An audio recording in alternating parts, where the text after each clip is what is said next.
Oh, there we go. They can still hear you. BlackBox, blackboxcages.com. Hey, hey, hey. Get a black box today. Hey, hey, hey. Brought to you by BlackBox. BlackBox. Doobity doop doop doo. Hello. Hello, Derek. How are you? Person I Hi, have not been talking to for the last 10 minutes. How's it going? living the dream, buddy. Just listen to your beautiful voice. It's like Fergie and Jesus. Oh, she wishes she had my voice. She does. She does. Oh, what is going on, everybody? So, as you can tell, Phil is not here. Phil is actually legitimately late this time, not illegitimately late. He had some work stuff pop up, so he should be here in the next couple minutes. As is what he told me. If he doesn't show up, it's not my fault. I had nothing to do with it. But this is episode 120 of Snakes and Stogies. I am Justin Smith of palmettocoastexotics. This show is brought to you by Puget Sound Pythons. Puget Sound Pythons, blackboxcages.com. Check both of them out. Awesome people. You need a rack, you need a cage. Hit up BlackBox. I have some BioGs, and they're awesome. I posted about those today. I actually made a post on their page because I like the BioG so much. It's such a versatile size cage.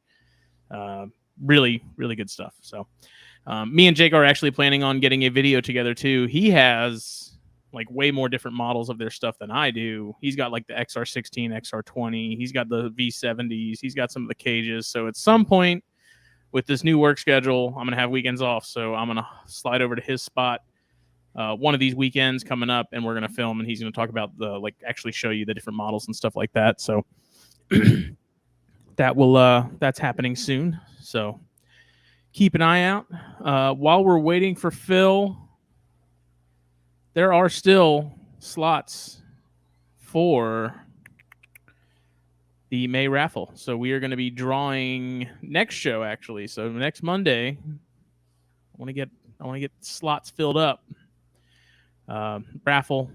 I have some new pictures of this red coastal that Eric Hernandez has graciously donated. Still plenty of slots there. I was sure those were going to fill up quick. But what's really running out fast are these slots for this Snakes and Stogies cigar band tumbler. Things are wicked. There's literally like four spots left. So, and then there's still some spots for the isopods. So I'll show y'all. Let me pull up the pictures of the where? What am I doing? You would think I would know how to operate a computer by now. Where are you? Hey! Man, you're quick. Wolf. Hello. What's up, buddy?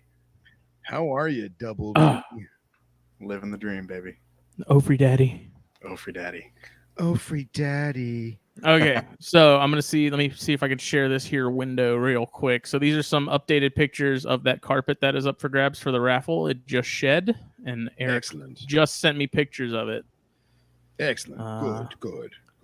Yes. Let's see. Window. Did I miss the intro and the sponsors and all that lovely stuff? You sure did. Well, I was here in spirit. Always. I was expecting you to be gone longer, honestly.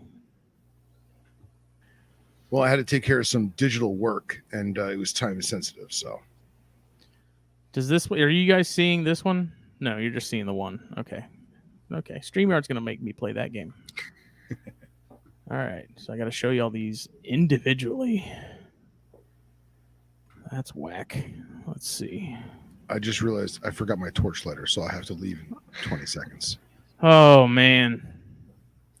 Rookie what are we going move. to do with you? Thought you were a professional.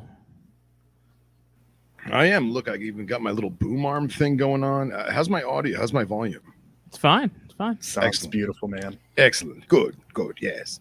So It's this the same snake. Yeah. So it's a low expression, but here is a clutch mate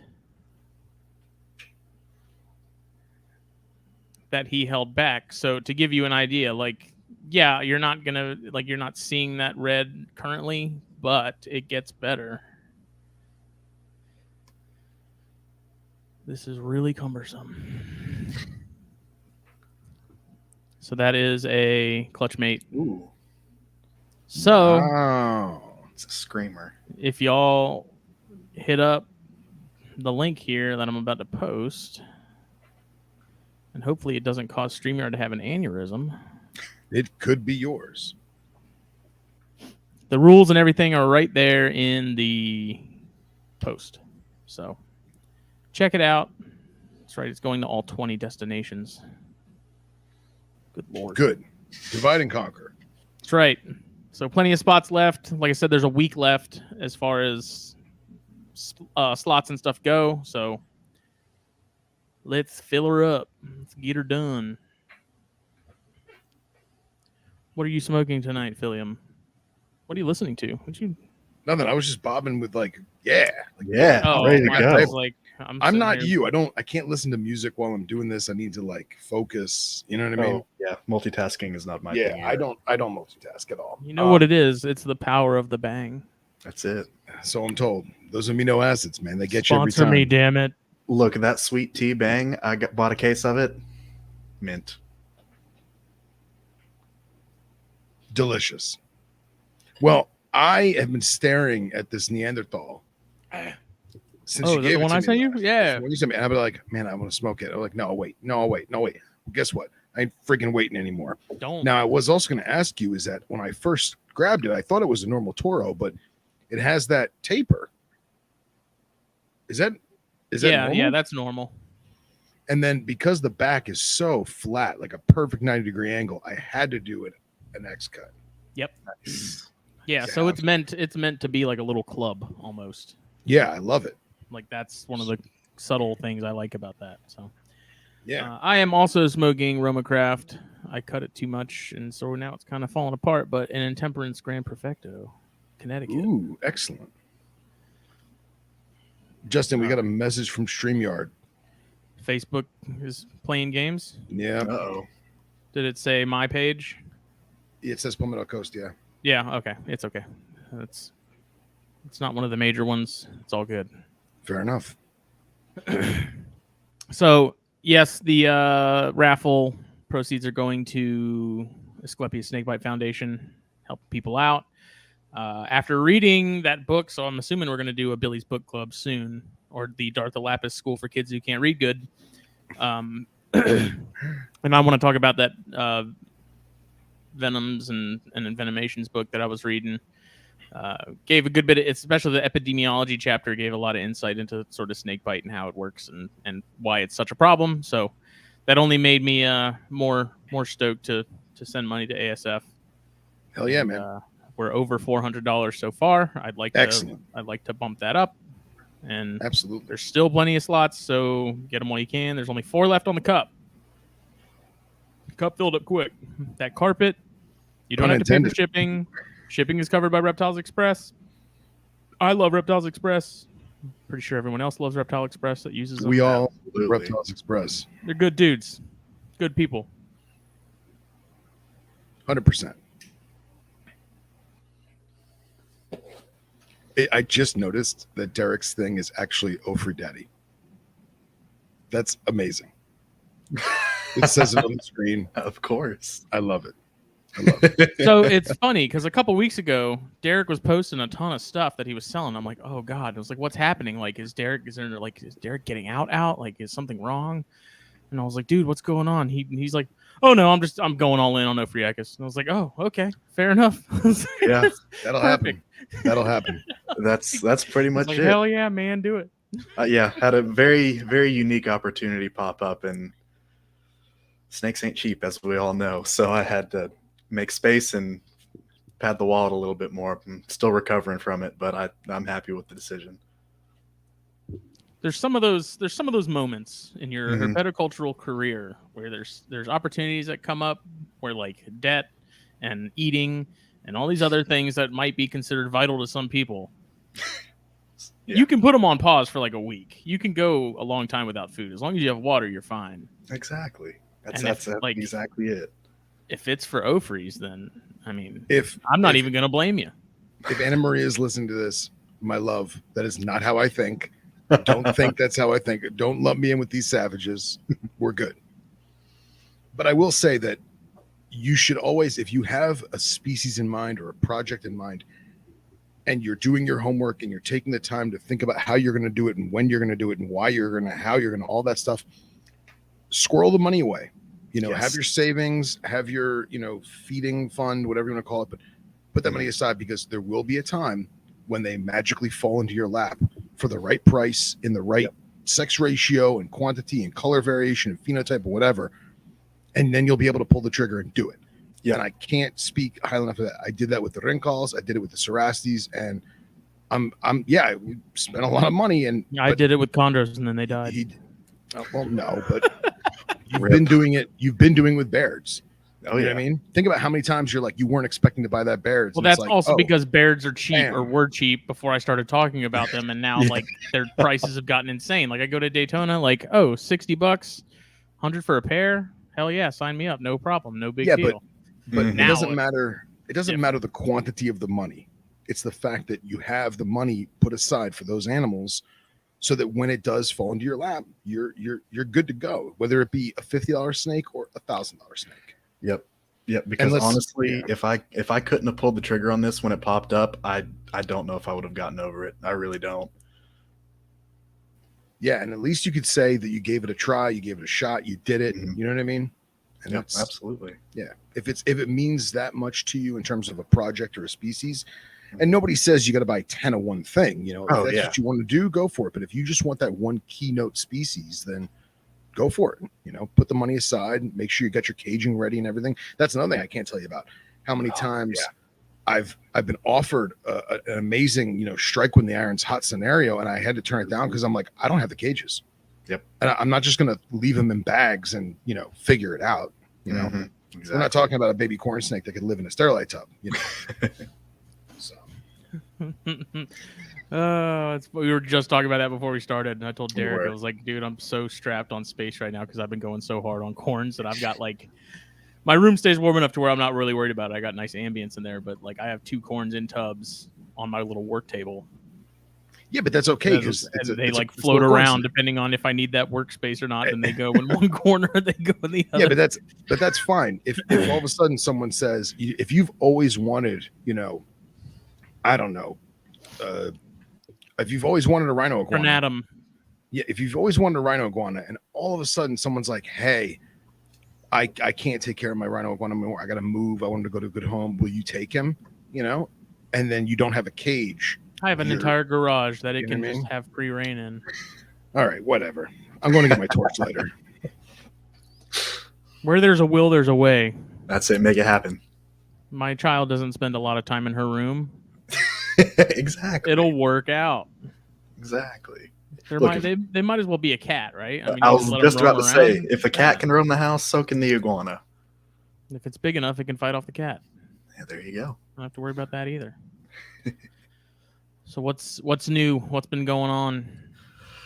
Oh, staying busy, man. As you mentioned, trying to scale back the collection some, recover my wallet a little bit. So selling off some enclosures, not really looking to sell off any more animals right now. I think I'm good on that front.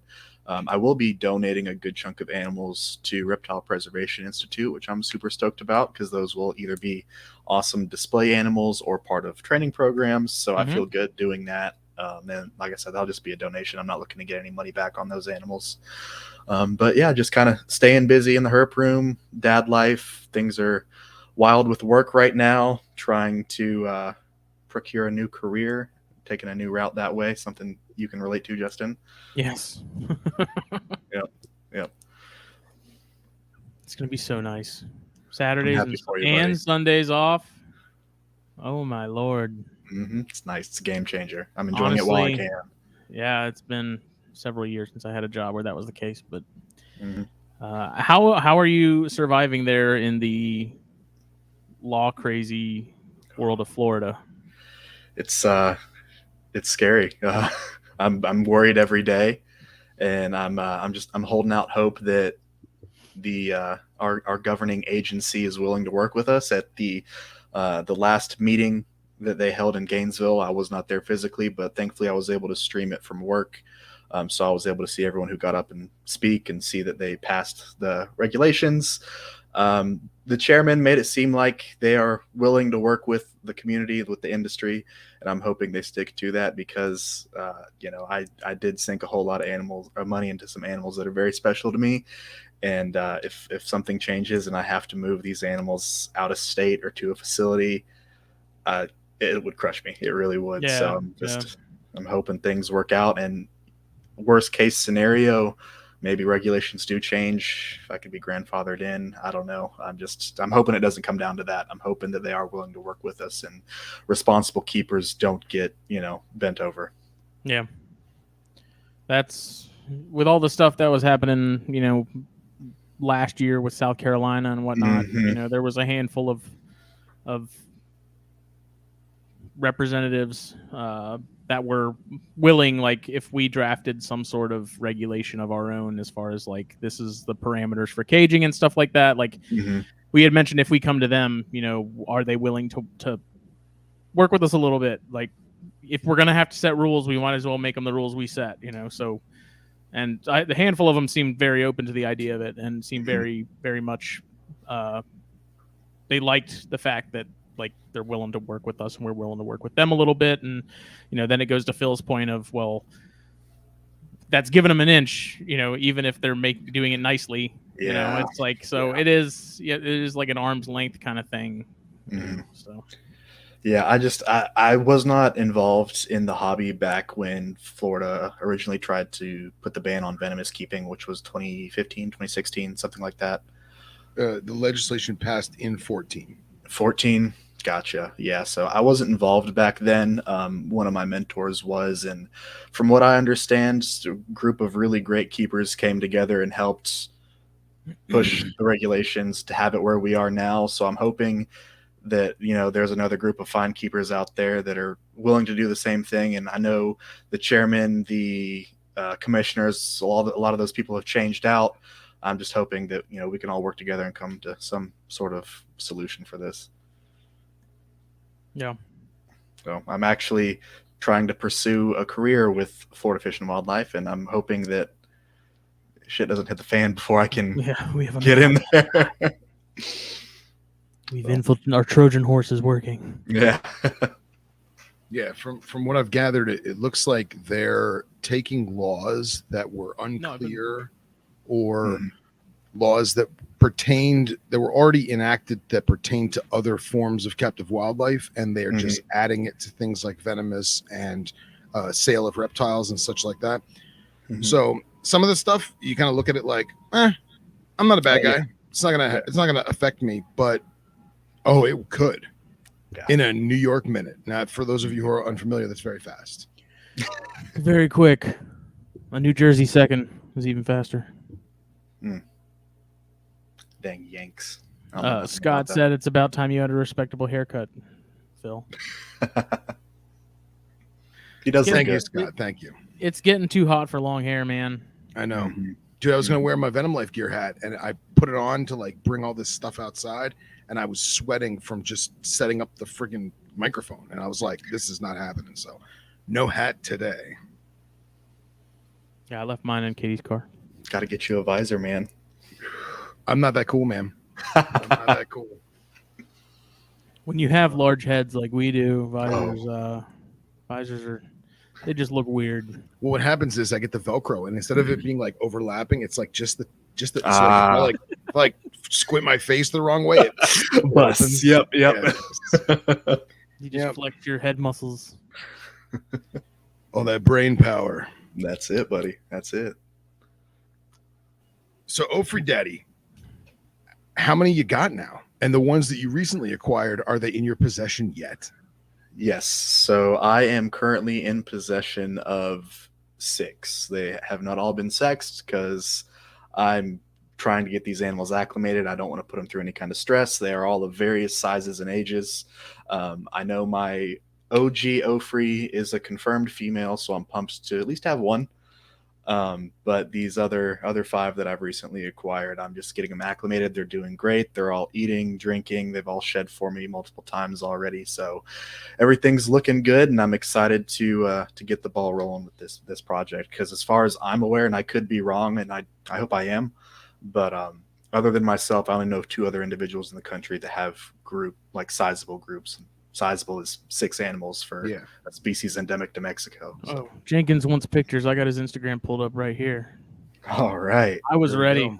Because I was like, if we're going to talk about these, there's a ton of people I'm sure that have never even heard of that group before. I'm sure. And they are some of the coolest little pit vipers, man. Little croats.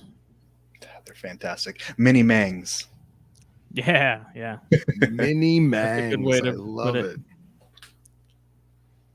Oh, hey, look at that. The comment. Can we please do an Ofree episode on one of the podcasts? Here we are, 1 week later exactly. Make it happen. That's it. Yeah. Let's see. What am I doing? They're awesome little snakes. And I mean, we'll get to this and this. Oh, of course. Shortly, and this. But did you buy a Melosis? Is that what that was? So I had Melosis. Recently departed with it. I have Ornatus still. Oh yeah. Excellent. Yes. Good. Yes. Bears. Look at that. Look at it. Would you just look at it? Oh, you got Porthidium too. I forgot about that. Oh. Yes, sir. There was one point where I was like, Derek just knows all the good stuff, man. He's got all the good stuff. New World Pit Vipers, man. That's it. That's where it's at. So do you have one single species? As far as I'm aware, yes, I have Smaragdinus, yes. So the emerald horned pit viper, there are 2 other species that fall under the Ophryaecus genus that, to my knowledge, no one in the country has. Once again, I could be wrong about that, and I hope that I am. It is very interesting, though, because all of my animals, no 2 look the same as far as coloration goes. It's really interesting.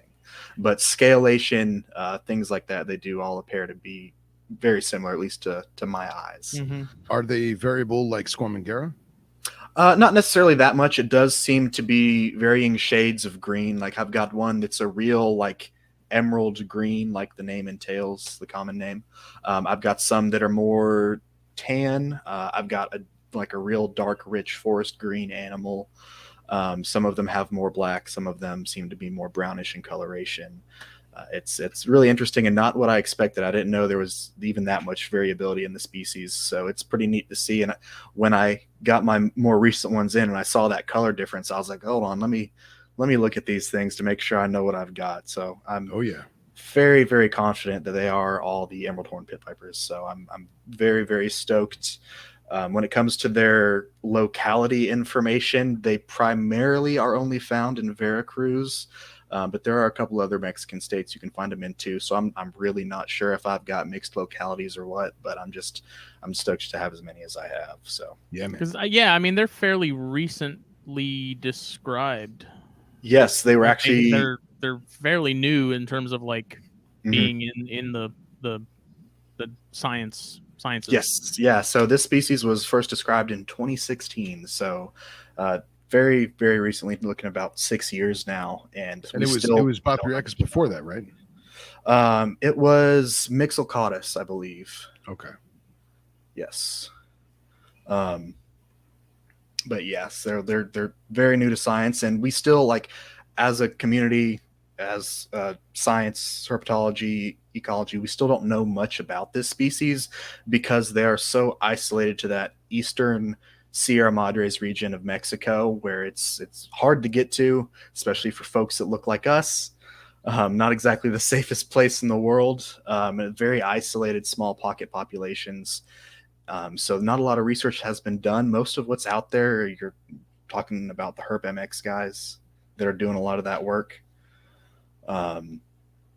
And unfortunately, where they're at in Veracruz, a lot of their range is not protected. Their habitat isn't protected, and Veracruz is actually the most deforested state in Mexico. So this is a species that unfortunately we could potentially see disappear from the wild at some point. Oh, wait. Whoops. That's crazy. How do I phrase this? Mm-hmm. Do you feel like there's ever been a chance? Because I feel like there's been a chance. Do you ever feel like there's been a chance where a very small juvenile animal was, I don't want to say smuggled, but brought in without knowledge of being an eyelash? Mm-hmm. That's absolutely a possibility. I mean, these animals had to get into the States somehow. Right. So it may very well have been a mistake. And I'm sure there are plenty of people out there that have done it knowingly, which, it's unfortunate. And I'm so torn when it comes to this stuff because, like, the former AZA zookeeper and me, when it comes to, like, smuggling animals, taking things out of the wild, it's like, it makes me cringe a little bit, but at the same time, I know, like what I just said, these animals could disappear from the wild, so there needs to be some sort of established population. Now, from what I understand, in captivity in Mexico, they're actually fairly common. I love being in those Facebook groups and seeing people that have every species of Ophryacis and seeing them reproduced. So that's, gives me some comfort. But to go back to your initial question, yeah, I could absolutely see somebody mistaking this for a different species. The emerald horn pit vipers in particular are the most arboreal out of all the Ophryacis, so it wouldn't be uncommon to find them in some shrubbery and a low-hanging branch and just maybe snatch that, and whoever's collecting and exporting being like, oh yeah, cool tree viper, Americans. Yeah. Because look at that picture on the screen right now, and it looks that's like the Spinofries. That's a different species, but Okay. it's like a Porthidium and a Bothryacis had a baby. Yes. Yeah, exactly. Yep. So I definitely believe that it probably happens more often than we would like to admit. And that's something I took into consideration when obtaining the animals that I have. I want to make sure I'm doing it legally, because the last thing I want, especially trying to pursue a career in fish and wildlife, is for Fish and Wildlife to show up on my door and be like, hey, you've got illegal animals. So import permits from, these animals that came to me from out of state, and confirming that these were captive born specimens. Now, I didn't want to, necessarily dig myself into the weeds too much. So I just ask. And if they say yes, which they did, thankfully, I pulled the trigger, and that's all I want to know. It's all I need to know. So I do have these animals legally from excellent that aspect. Yep. Yeah. And Scott's saying it reminds him. Paper. There you go. Scott was just saying it looks like a South American Giordoni, which I agree. Yeah, absolutely. Yeah. And did you wind up doing the state import permit for those? Yes. How was it? Like, what was entailed? How long did it take? Because I've never done one. I mean, I never had to do one, Yes. So it was, honestly, it was really simple. It was, I think, more difficult to find it on the MyFWC website. But as far as applying goes, it was fairly simple. Just fill out all of my information, permit information, address, where the animals were coming from, and how they were being transported into the state, which of course was Delta. So that's not an issue. It would have been an issue if someone wanted to drive them to me and they weren't permitted in Florida, but it was really, it's a no cost permit. Fill it out, email it up to Tallahassee. And then they got it back to me within a week and a half. And once they approve it, it's good for, I believe, 45 days. So say if I was going out to a Herp show in Texas to get some hots, if I had some species in mind that I was even thinking about bringing back, according to the regulations in my investigator, I would have to fill that out, send it up. And then even if I didn't come back with the animals that I put on that list, at least I was covered in case I did see something. So I don't exactly travel for shows these days, but it's definitely interesting. And it's something I didn't know about until my annual inspection last fall. And because I'd heard mention of it before through Cody, but it's not really something that I had ever seen from any of my prior mentors, or even just digging through the regulations themselves. And my investigator came and we were going through all my records and my inventory, and he actually brought it up, and I was like, I'm not really sure what all that entails or what it requires. And he filled me in, and I'm glad I did, because as these investigators move on to other areas and new ones get promoted up, and they're super green and super digging into everything and being by the book, which that's their job. It's what they're supposed to be doing. I just want to make sure that everything is squeaky clean. Yeah, of course. Absolutely. That's interesting, though. Yeah, it was. I heard it was relatively easy, but that's what everyone says. You know, yeah, what I mean? right. You're the first person I know that's actually done one. So Yep. Yeah. So the one unfortunate thing is there is a gentleman, I'm not sure if anyone else is familiar with him, who basically offers a service where he, instead of Delta, he will actually pick up and transport venomous snakes for you. He keeps eyes on the animal, takes care of them. He drives all across the country doing this.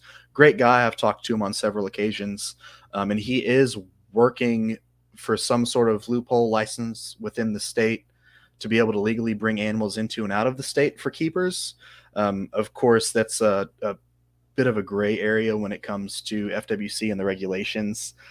So he's a great guy, but when it comes to using his service, unfortunately, the furthest he could bring us, or like for me, example, if I got a snake and he was transporting it for me, I would have to meet him at one of the borders into, say, Alabama or Georgia. And then my import permit would then have to say that I was bringing the snake in from out of state. Yeah, it's interesting. You dealt with a lot of Bothreuchus with Cody and Pia at RPI. How do the Ophrys compare to those? Honestly, super similar. Based on my arboreal viper experience, I'm not going to sit here and say they're all the same, but as far as just general maintenance and working them, yeah, it's not that difficult at all. Most of my animals and my setups, I just let them be. I can pull the water dish in out with some forceps or some tongs and replace it. And I generally don't remove the animals from the enclosures. All of my Ophrys are fairly laid back for the most part. I've got one who is, I believe, to be a male. He's a firecracker. He's the one outlier of my group. And he is also the only one that will very, very readily take frozen thawed. So he can be as angry as he wants. He's a great eater, so I'm not going to complain. But yeah, they're not all that different from something like a Bothreuchus, like an Aurifer or a Schleg. Because they're a small species. They're not. Yeah, you're looking at average size for adults are going to be 15 to 19 inches. So we're not talking about real big snakes at all here. See, that's right up my alley, man. Yep. Right up there. Tiny little arboreal stuff. Well, not tiny, but small arboreal stuff. Yeah, exactly. Maybe that's why I like them so much, because they're in that Atheris wheelhouse. Honestly, they captivated me because it's a species I certainly had never heard of. And I started interning with Cody and Pia at Reptile Preservation Institute, and I was working one of the back rooms, and here I open up a rack to work some animals, and there's this tiny little viper with these horns on its head. Yeah. I'm like, this is the coolest freaking thing I've ever seen. What is this? And so, of course, Cody filled me in on his group and where they came from and just what the species was. And from there, it was game over. I did as much research as I could. And I was like, you know what? I don't know if I will ever have the opportunity to have these animals because of where they come from. And I've never even heard of them before. I don't know if anyone else is working with them outside of a zoo. And, I had the opportunity. One popped up, and that first female popped up, and I had paid the individual who had this snake for a snake that I was still waiting to receive.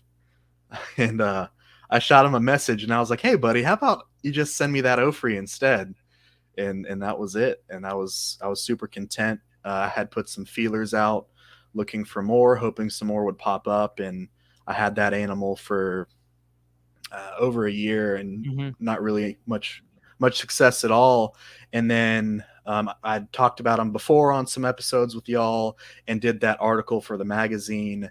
And that actually benefited me a lot because from then I had people reach out and be like, hey, I've got this group of 4. Do you want them? I'll give you a good deal. And I was like, absolutely.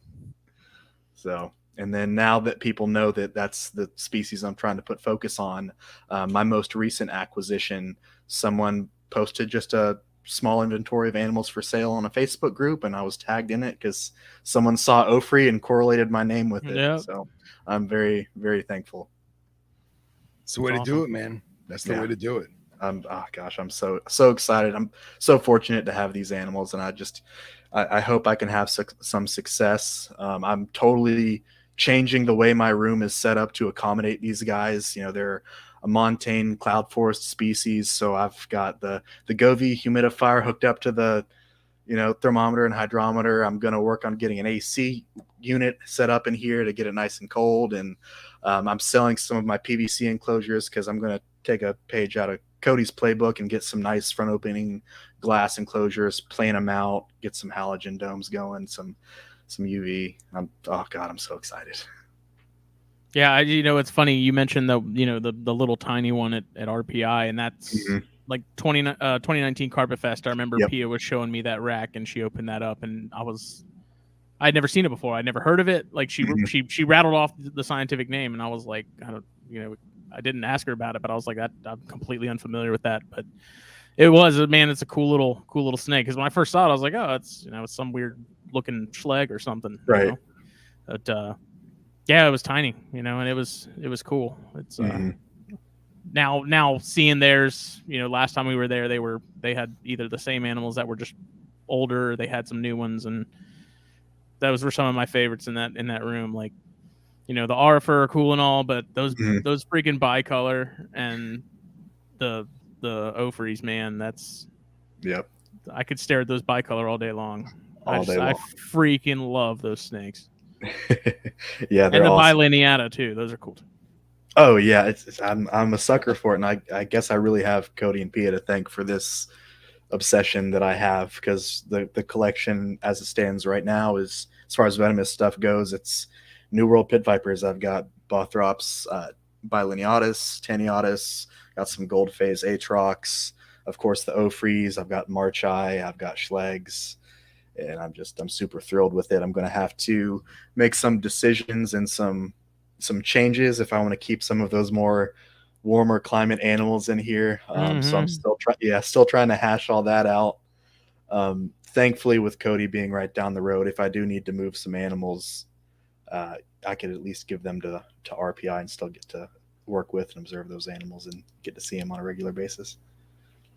Do you know anything about the separation between Bothriopsis and Bothrops?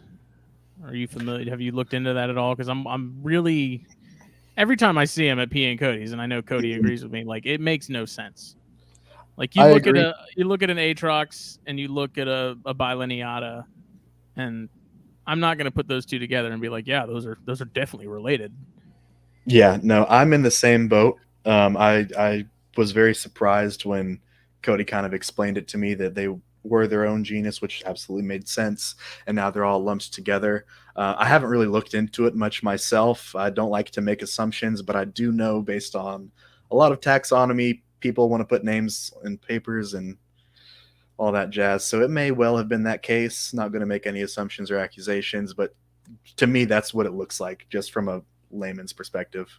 I mean, Tenniata makes sense. Like if you said these, and even though, I mean, they are very different in terms of body structure and size and stuff, but it's like, okay, that's more believable than, Mugini and all these other things being just thrown into the mix with bilineata. It's just, to me, it's just goofy. But yeah, at the same time, like I always say, it has zero bearing on how we're keeping these things. So exactly. It's just like the Gonyosoma thing with rhino rats being thrown in there. Like it doesn't matter. There'll always be Rhynchophis. Bilineata will always be Bothriopsis. I refuse to play by their rules. Chondros will always be chondros. That's right.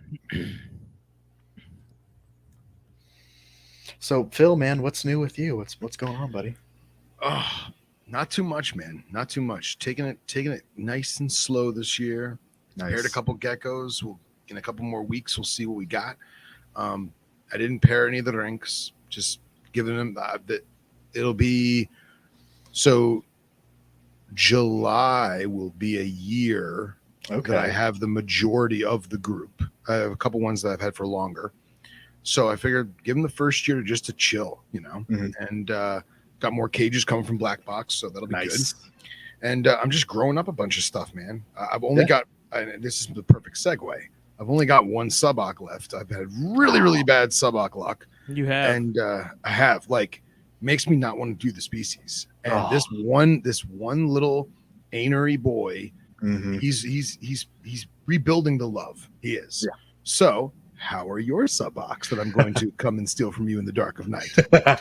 They're wonderful, man. They really are. I love them, man. They're just so goofy looking. Those big old bug eyes. They're so fun to interact with. I don't have any locality animals, which, you know, those are beautiful in their own right. But I've never really been a morph person, so to have a bunch of different morphs, for lack of a better term, of subocs, I'm really excited to kind of play around with that once my animals are up to size. And I just, gosh, yeah, they're so much fun. I love them. They're my girlfriend's favorite snakes that I have, so they're gonna stay, that's for sure. I did have one roll on me, unfortunately, but it was an adult blonde male that I got from someone local that was old. I want to say it was almost as old as I am. So I was heartbroken when it rolled, but not necessarily surprised. It was a fun animal. It was cool to have that experience of keeping an adult suboc. I look forward to mine getting that big someday soon. Yeah. I was going to ask you, do you ever use arboreal perches with them? Like, how are they set up? Yes. So I'm constantly moving animals around in my collection, and I have used some of Brahm's 15 quart perches. I know you have used them as well. Interestingly enough, when I've had them in tubs, I've seen them utilize the perching. When I have had them in my Doug bar cages and had perching available, I don't see them use it. However, I know they're super active after lights out, so they may very well use it. But I load that thing up with some slate and rock and create a lot of crevices, and that is where they spend pretty much all day long. Once lights are out, I come in here in the middle of the night every now and then and check on things, and they're super active. But in my experience, when I give them the opportunity to wedge themselves in between slate, and that's where they prefer to be rather than out on the perching. Yeah, I think that the way you have it is tip top. That's how I do it. And like the babies that I've had, I did a bunch of crushed flat paper towel rolls. Okay. And like I made lightweight rock crevices, and dude, they went gaga for that. But for whatever reason, whether it be illness or bad genetics, I won't know. But my babies, everything basically croaked, except for this one. Mm-hmm. And I realized that if you give them a Brahms perch with a short ceiling, then they will exclusively live on that Brahms perch. That's cool. But if you give them air, like if you give them height, then they won't. Okay, I like that. I don't want to anthropomorphize, but like to me, it seems like they're looking at it as a crevice, not as an arboreal perch. If that makes sense. Yeah, no, that totally makes sense. Yeah, and for those of you curious, the perches we're talking about is Specialty Enclosure Design. Shout out to David Brahms. They're all handmade, 3D printed, and I think they're PVC 3D printed, right? I believe so. What do you mean? It's 3D printing in like the spool that 3D printers print. Yeah, whatever that dense, that super dense plastic. Yeah. So awesome stuff for everyone who wants it. Specialty Enclosure Designs. Check it out. Absolutely. He's the man. Do you still have the pyros, Phil? I do, and they are doing fantastic. I have one. The male is in a rack with a bunch of knobtails, and he doesn't care if it's hot, if it's cold. As long as he gets fed, he's happy. Oh, that's awesome. And then I have a female so I got her from a breeder who's in Florida in August. She was hatched in July. She had been assist fed 2 day-old pinks before I got her. So that was August. So Daytona was like what, August 20th? Yep. She didn't eat for me until the second week in January. Oh, wow. Didn't lose a speck of weight. She drank, she pooped, she shed. I mean, I don't even know what she was pooping out. There was nothing for her to poop out, but she did it. Amazing. But at what point were you like, okay, she's fine? Well, how many weeks had passed? Right around Thanksgiving, the one and only Chris Panchab told me, he's like, dude, cool her down, give her a winter. You know, I know it's hard because of South Florida and everything. He's like, give her a winter, even if it's 10 degrees. And then when you bring her back, she'll know it's time to eat. So I was like, all right, I'll do that. And I did not bring her out. I cooled her down I put her in my living room, which is like 71, 70 for all through Christmas and into the second week in January. And I literally took a live Dale Pink and I just put it in there and she scarfed it in front of me. Nice. And I've kept her at 70 degrees, 71 degrees, no heat, no light, no nothing, just the crushed toilet paper and paper towel rolls to make all the little nooks and crannies, a big giant water dish, and that's it. And dude, she eats everything I put in front of her. That's fantastic. So, I mean, I've probably got 5 years before she'll be big enough to produce anything, but but I got a pair of pyros from reputable breeders that are stellar looking. I really love high black. So I mean, me too, buddy. They're textbook specimens to me, and I'm having fun with it. Ah, that's awesome, man. That's definitely a species that I'd like to get back into sometime soon. I did get a pair of Santa Rita locality from Scales and Tails of Ohio. Sweet. And man, they came in and they were solid for me. I had a Justin situation where one got out of a rack, and I did end up finding it, but the little fellow was super dehydrated and just didn't bounce back from that really well. So I was left with the one, and then just out of the blue one day, I was in here checking on my animals and she had rolled too, and I was super bummed about that. Yeah. But they're, oh gosh, beautiful animals. And I'm on the same page as you. Those high black biros, love it. Yeah. Absolutely love it. Well, so the girl came from Firehorse, and it wasn't, forgive me for not remembering the guys' names. Firehorse does some fantastic colubrids, really good. Yeah, they do. And the main guy, I guess he has a friend that they collaborate on breeding projects. And from what I gather, the friend is who bred my female. Okay. And dude, like, I mean, just a flawless specimen. And I'm so happy that like Chris told me to chill her out because like she's going to be the flagship king snake for me in my group, you know? Right on. So, I'd imagine those do probably prefer the cooler temps. Given the natural totally. history. So that Absolutely. Yeah. And I think that once they're bigger, because right now they're in crap, was it 16 quarts? I think they're in 16 quarts now. Once they're big enough to, I don't know, span the whole tub, if you will, I'll probably make my own like half-ass Appleton cages. And like, because Billy and I have been talking about like kind of making our own thing, and Billy really wants to work with some wood stuff. So I don't know where I'll be when that happens, but if I can make something like that and do the two different climates, I think that'll be the way to do it. Yeah, shit, it worked for him, man. You know? Yeah, exactly. But yeah, you gotta wonder if that's sort of part of the like what makes them work so well for those guys was they had that setup. You know, instead of just a single. You know, maybe that was a big part of the equation for getting them going. Oh, I'm sure.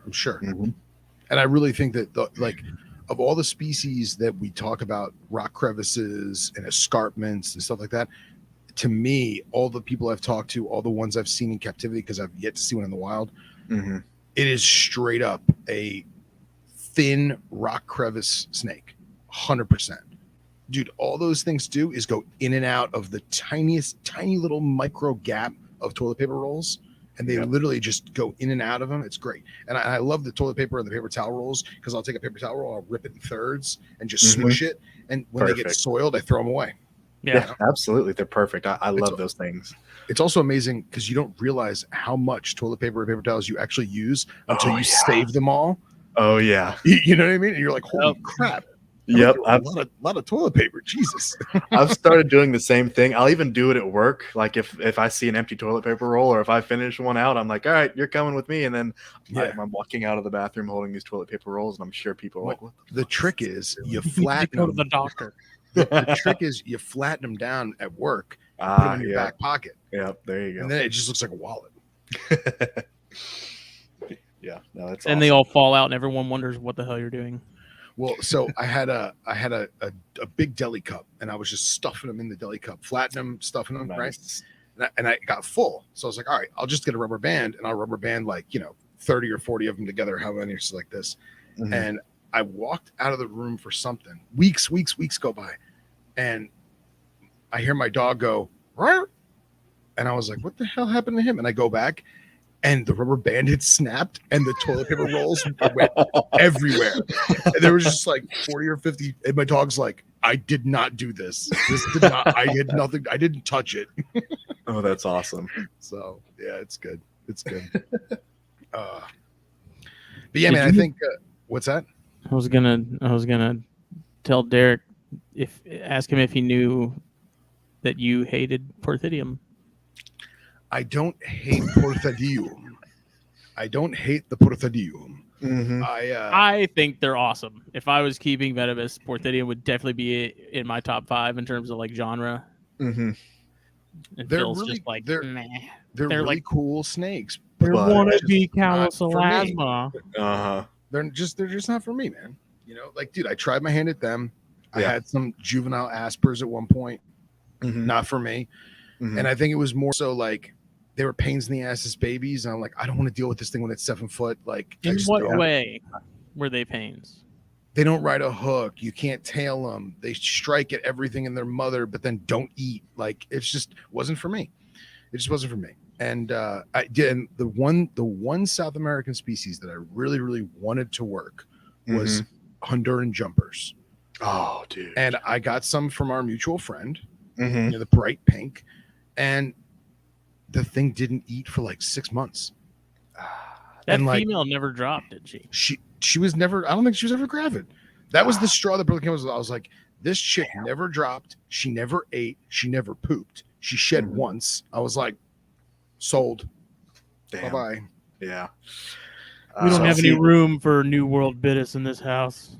Jumpers have been on my short list for a while, and I just that's and dude, like the Olmecs are gorgeous, man. Yeah, dude, Olmecs are stellar, man. It's a stellar snake, dude, and they're nowhere near as nuts as some of the Mexican stuff. But right, I just me and New World just haven't really clicked. Let me rephrase that. Me and South America just really haven't clicked, and diehard arid species, man. Like, dude, everything I have now is either stepland, grassland, or straight up desert. So at least for the venomous stuff.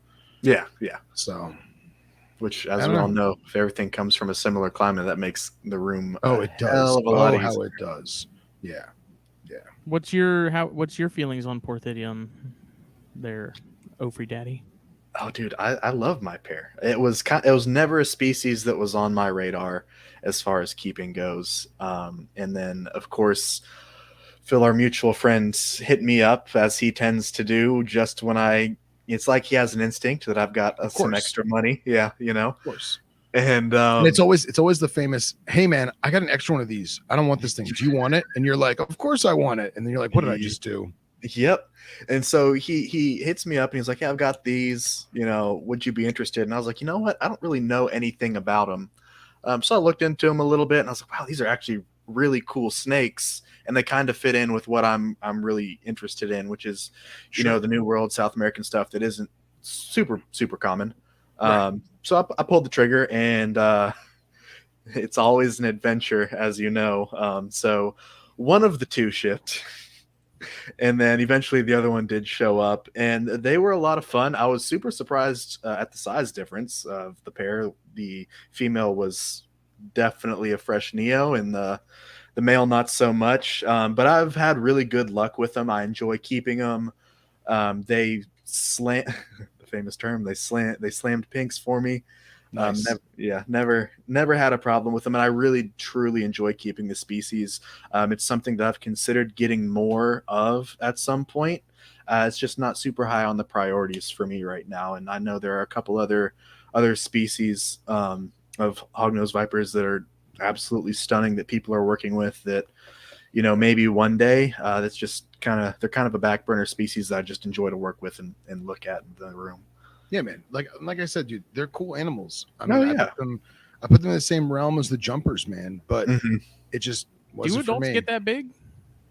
No, I mean they're relatively small. They're small. Well, Phil's over here talking about 7-footers and stuff, and I don't. No. Asper. No, that's the Asper. Oh, yeah. I was like, what? Yeah. No, these guys are pretty small, but and it was funny. I was told they're like South American pygmy rattlesnakes. Just keep Yeah, them. okay. Yeah. Sure. Not quite, Not but quite. they're cool. Dude, snakes. I would say that enjoy all snakes are more pygmy than Porthidium. Yeah. Okay. And come to think of it, I've never seen like an adult big Olmec, so I don't know if Neither have I. I don't know if it stays that person, that pygmy personality, you know. Mhm. But I think that of the South American stuff, the terrestrial stuff does appeal to me more than the arboreal, Of despite course. how gorgeous like our furs are and stuff. But Yeah. it's just nothing really like. I always use this term like smacked me. You know what I mean? It just like I've tried it a couple things and it just didn't do it. And I really do think it's a tropical thing too, man. And like there's very little arid species. Like for example, I kept Uracoan for a while. Okay. And dude, like that was great, man. A grassland rattlesnake, you know, high altitude, you know, really pretty, but yeah, it just wasn't for me. Yeah. And I think, you know, we all go through species that we think we're super into, and you keep them, and you know what? Maybe these weren't the best. Get disenchanted.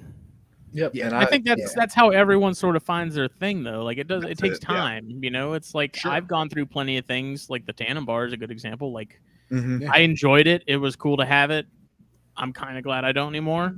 You know, but now I know like scrubs just really ain't my thing, and that's like you whittle it down as you get older. I think it's absolutely sort of like as you grow older and you have kids and stuff, like your partying days, you know, like no longer do you want to go and get absolutely shit-faced on a Saturday night, and instead it's like hanging out, watching a movie, passing out at like 10 o'clock. And, you know, it just you figure out what you like as you go on. Same with cigars, you know. Yeah, absolutely. Yeah. No, in the grand scheme of things, I really haven't been keeping reptiles that long, especially compared to a lot of my friends. So the fact that I have, in a really short time period, I feel like gone through such vast collection changes. I'm like, man, is it me? But it's nice to hear that. I wanted to give you props because I mean, I'm not picking on you. You're a young guy.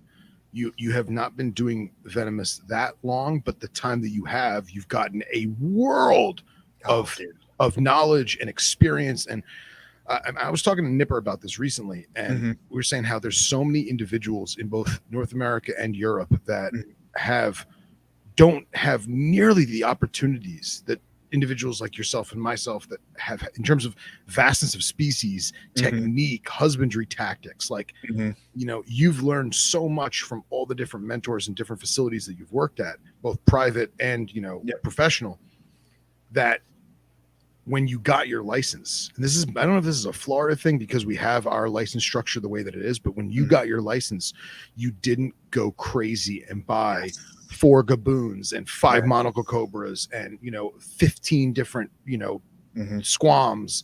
And like, I'm proud of you that you didn't do that, because so many individuals, I feel bad for them. They bite off more than they can chew because they've been waiting for this day for so long. And they're like, now I have it. Now I can do it. You know, you did not do that. You took your time, you focused on things. And I'm sure you bought stuff that you were like, oh, this is cool. And then you're like, wait a minute, I got to get rid of this. This isn't for me. Yeah, no doubt. I appreciate that. Thank you. I really do. Yeah, man. Yeah.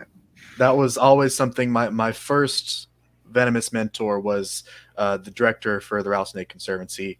And he kind of, early on, kind of beat it into my head that, you know, when the license happens, don't be that guy that goes out and buys everything under the sun. So that was always like in the back of my head that, you know, try not to be that guy, which is easier said than done. But I say it all the time. I'm super lucky to just have the experience that I have, because I got to train under people like Tony, who runs the Rattlesnake Conservancy and is a great venomous keeper. And I got a lot of experience working wild animals at the Ashton Biological Preserve, and Chase Pirtle out there is just, oh gosh, he's incredible, an incredible mentor. And then moving 15 minutes up the road from Cody and Pia, honestly, it's luck, you know. Well, that how I met and the spectrum of species that you've been able to work with too. Like you've been able to work with stuff that not a lot of people get time with. Yeah, no, and that's or have even seen in person. Yeah, exactly. And I'm super fortunate for that too, because before jumping in with Cody and Pia, most of my experience was working native stuff or North American stuff. Tony did have some exotic things that I worked with, some cobras and whatnot that were a lot of fun.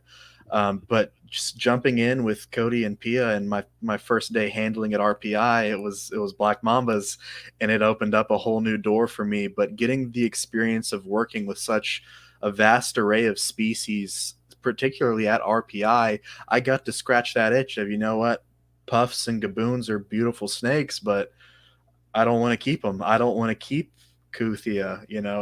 I don't want to keep Pallida. They're all incredible snakes, but I've got my fill of them, and I know what I'm into, and I'm just going to dive right into that. Well, that's actually a really good sort of filtering sort of effect too, because when you might like red spitters until you have to work a rack of 20 of them and they're small, and then you're like, okay, these things aren't nearly as awesome as I thought they were. Like, you get a real feel for some of these species and what it's like to have to deal with them, and that I think really helps whittle down what you really want to keep and what you know you don't. And then it's also knowing your limits. Like, we talk about that a lot. Like, just because you have your license and you're excited, don't go grab a mamba if you don't like dealing with mambas. Like, I know if I ever kept exotic venomous, like I have zero desire to keep elapids. I really do. I like cobras and stuff like that. Like, they're cool and all, but I'm an arboreal guy. I like the smaller stuff. So like Bothriechis, Atheris, all that smaller stuff that just sits on a hook and owns it. Sure, whatever. I can deal with that. But like Bothrops and stuff too. I would have zero desire to keep any of the Bothrops. Not Bothriopsis. It's different. Right. Different animal. No, Porthidium maybe. Honestly, if somebody gave me, I don't want to pay for it. If somebody gave me Insularis, I would work with them on just because of the story and how cool it is. And no doubt. I would do that. Yeah, that would be no doubt. What story? What's the story? The Snake Island in Brazil. What? Oh, I'm thinking of Komodo. Oh, no. I was like, Bothrops, not Tremerceros. Yeah, I got. That I got. But it's funny you said. I'm not much of an elapid guy either. I've acclimated my hours for the elapid endorsement. One day I'll get around to just adding that to the license. It's not really something I'm super into. And it's funny. I actually got asked the other day by one of my fellow interns at RPI. He was like, you know what, Derek, I know you're more of a Viper guy, but if you could keep any elapid, what would it be? And my answer surprised him because I said rinks. I absolutely love the rinks, man. There it is. So much fun. There it is. So I'm super stoked that that's a species you're really diving into, Phil, because I love trying to keep up with what you're doing with those. And dude, it's been a very, very bumpy road. And I've learned I thought that I knew the species fairly well until I kept different localities, which, I mean, for those of you who are unfamiliar, South Africa is a very, very vast country with totally different landscapes. Like we think South Africa, we think Serengeti. It's literally as wide as a continent. Yeah, literally as wide as and there's so many different ecosystems, and despite Rinkals being a primarily grassland species, like for example, I have one animal that I believe came, they refer to it as a Kalkstad locality. I believe that it actually came probably 100 or 200 miles west, which is mountainous foothills where they get snow. And like, people don't think like, they think elephants. It's like, no, this is mountainscape, rock terrain with no vegetation other than, spear tip grass. And it's getting 30 degrees, every night for 4 months straight. So it was a big learning curve for me. I had a lot of hiccups, still going through a full run every single day. So I appreciate that you say that, but I think it's going to take. That's why I wanted to wait this year. I think we just take 2 adults and be like, here, make babies. Really right. Cool. Yeah, you're muffled for some reason. Am I here? Am I good? Yeah. Much better. All right. So yeah, you're good. Sounds good, right? Yeah. So it's a learning experience forever, right? Absolutely. And I love that you're focusing on the Ofries the way that I'm focusing on the rinks, and Justin's focusing on the Jansenii, and Oh yeah. we get these I don't want to say obsessions, but for lack of a better word, we get these obsessions with these individual species, and that's the beauty of it. I think part of it is there's a mystery to them too. Oh, absolutely. Like there's not a ton of people who are all in on rinks. There's very few people that are all in on no freeze. Like there's like a sort of a uncharted territory kind of aspect to it. Like with the Jansenii too. It's like, how come these are coming in such large numbers and no one's really breeding them? Like, what's the missing link? And right. And with the rinks though, when you have those northern, those more mountainous ones, are they typically darker than the ones? No, and I'm convinced that there is a slight, and I do say slight, seasonal dimorphism, much like fear snakes, inland taipans, where you have a summer color and a winter color. Because my girls, I didn't cool them, but they knew that it was November, and they knew, and despite being, I'm convinced they're imports. Let's be real here. Despite them being captive bred and being flown across the world, they're in a different hemisphere, but they knew that it was changing outside. And even though I didn't change temps, I didn't change lighting or nothing, I was going to slowly mess with the lights to kind of give them some kind of seasonal cycle. They darkened. They got real dark, almost like ugly. And I was like, oh man, maybe this is a vitamin deficiency or something. And then sure as hell, like March 3rd, they shed. Boom, back to normal. And I was like, it's seasonal. Nice. Write this down in the notebook. So like little things like that, man, is it's awesome. And dude, you said it earlier, like, yes, other people have O-freeze in North America, or in the US, I should say, but they don't necessarily have a group like you do. And like same thing with me. I know lots of people that keep rinks, but I don't know if anyone has a group like mine. You know what I mean? And Justin, lots of people keep Bairds, but they have a pair here, they have a pair there. They don't have an army like Justin. So I think that if you really love that species and you really want to focus on that species, that's a great way to do it. Though I will say I have slimmed down on some of those just because I have sort of my select pairs, and it's like if I want more, I'll just make more, which is what I'm currently doing, like working on. Yeah. So, I was telling Derek too before we started. There was the Loma Alta gave me your prelay shed, so she's definitely gravid. She's looking the part. So her and the girl that I paired to my biggest hypo male, she should be laying soon. And so now we should be waiting on the clutch from the Lomas. And I'm hoping, speaking of Jansenii, that I have another clutch coming from her, because she shed not that long ago. I wrote it down. I got to check and see the calendar, see how far we're out. I try to time it around that 2-ish week mark to check the box and stuff and make sure there's nothing waiting for me. So awesome. Nice. We'll see. Derek, are you going to get the Elapid endorsement? At some point, yes. I may wait to see what the regulations are going to do, because I'm kind of timid to try and add something on right now and then just something weird happen. I just kind of want to fly under the radar and be a good, responsible keeper for as long as everything's going on. The way that I look at it is, you don't have to keep the animals to have the license.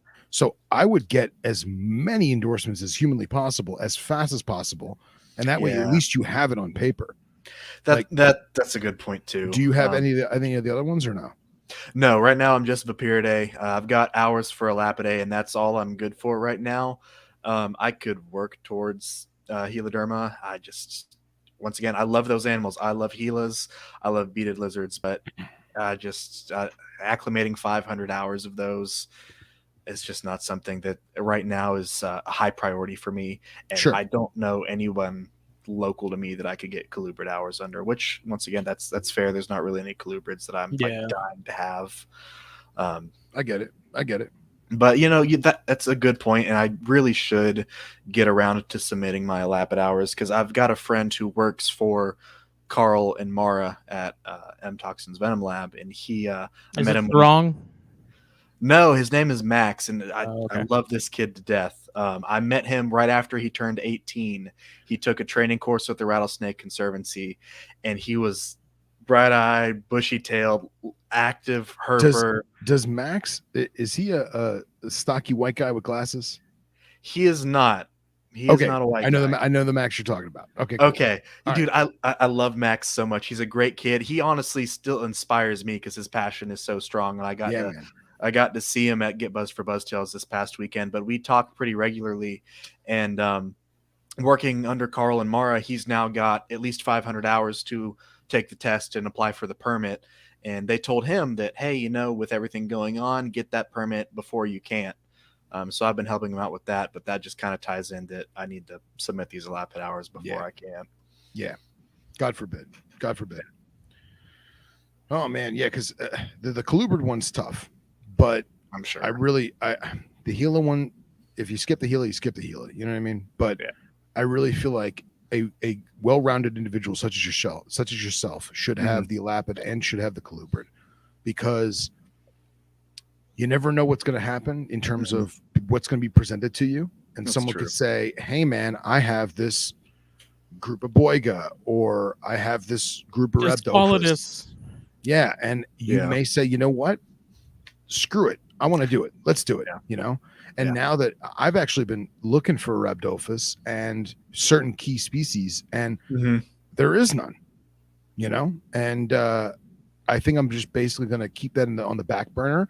And like we talked about earlier, if something presents itself, I'll jump on it. I really want stilettos. Like I really, really want stilettos. So I'm gonna talk to some of our mutual friends and and go from there. So they're very nice. Yeah, you know, I'm not gonna lie. Fascination will put up some death adders every now and then, and I'm like, would love to jump on those, but you know, right now cannot until that. Yeah, but the price is crazy right now, man. Oh, dude, deathies are so expensive right now. So expensive. Absolutely. Meanwhile, you know, Hen Dog's got this army of friends in Southeast Asia, and he's constantly sending me pictures like, "Oh, look what my buddy just dug out of the canal," you know. And it's like, son of a bitch. Man. Oh man. The internet. It is. But yeah, you definitely got to get that done. I'll have to make sure I do that. RPI is now doing some courses, right? And you're going to be you're involved in the teaching / training of those. I am, and I'm glad you bring that up. So it's something that RPI is officially launching. We've got our first course coming up this Saturday, and it's going to be kind of a small number of people trial run just to get our feet wet, because it's just, I've realized in my time away from working as a paid employee with the Rattlesnake Conservancy that teaching people is something that I am very passionate about, and so is safety and being responsible. So I like the idea of working with RPI and trying to promote a culture of safety and responsible keeping, because when I first got into venomous keeping, what did I do? I worked some rattlesnakes with my mentors, and then I went to YouTube. And who's on YouTube? Not really many responsible people. So I like the idea of doing training courses with RPI that focus on captive management and just kind of build a solid foundation of being safe and being responsible. And, you know, I'm super excited to see where things go. Right now, I've hammered out the curriculum for an entry-level course, just one day, covers all the basics of someone who wants to get into keeping or working with venomous snakes in a private setting, or, you know, maybe going into a zoological institution. But from there, we're going to advance those, because I've already got outlines for courses that are, you know, for elapids, and I've got an advanced elapid course that I'm interested in writing a curriculum for as well. And then, you know, a viper class, big vipers, maybe something more specific for arboreal stuff. You know, the future is bright for what Cody and Pia have going on out there, and I'm excited to be a part of it for as long as I can. I'm working really hard to get all these curriculums nailed out, just because if things do work out with my career in fish and wildlife, I may have to temporarily relocate. So I may not be around to help out too much. So I'm trying to get the ball rolling with that, and I'm super excited to see where things go. That's cool, man. Let me ask, how many days are they going to do it? Is it going to be like a once a week thing, or is it going to be like 3 days in a row, or what? So it kind of all depends. Right now, as we're just kind of diving into it, We've got the introductory course that is just a 1 day, and it's going to be, course, classroom stuff, lunch and a tour of the facility, end of the day with some very basic handling techniques so people can get that photo op that everyone signs up for these classes for. Is it The the grip and wanker grin. shot? The Yeah. wanker shot, isn't it? That's it. Yeah, the grip and grin. Yep. But as we start developing these more advanced courses, we're looking at not as big a number of students, so small, more intimate courses that last, a couple days, maybe 2 or 3 days, especially with the number of animals they have and the variety of species they have. If we really want people to get their money's worth, we want to make sure that they're, getting their money's worth. I mean, one thing that I try to look at is Croc School that AZA puts on at the alligator farm every year. That is a week-long course. It is a deep dive into captive management, natural history, biology, anatomy, and physiology of crocodilians. So I kind of envision at some point, having courses that are laid out like that. And, the dream would be, because there's no standard for venomous keeping in the AZA, maybe having a venom week or something like that for the AZA to kind of standardize. Surprising they don't. I agree. I was Considering very it's such a protocoled group. Yeah. Well, Yeah, there is stuff on our side of the fence in the works. Mm-hmm. So it's going to be great to see what comes out in the next few months, if not the year, and how we can all collaborate and add to it. Absolutely. I'm super excited to see more people doing this kind of stuff because, obviously the Rattlesnake Conservancy, they're super established in their courses. RPI, I know you've talked about, they do handling classes down at Underground. The more people we have doing this kind of stuff, the more people that get into the industry, the more we will be able to stand up to regulation changes and things like that. We need to be responsible about it. We need numbers. We need people to show up. We need people to be responsible and present the industry in a positive light. And I'm super excited for the future. Yeah, I think it's great that you guys. I mean, obviously, a 1-day course is a necessity to a certain extent, right? But there's only so much. There's only so much that you can teach in a day, and there's only so much that the individual can retain in a day.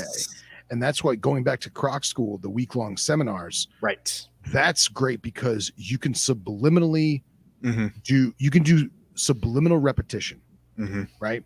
And you have your mental checklist that you go over every single time you do something. You go 1 through 5, right? Yep. Okay, and then who knows 1 through 5? All right, cool. Let's go 5 through 10, or 6 through 10. However you want to do it. And I feel like a week of that, burning it in your mind over and over and over and over again. That's a really great way to get started.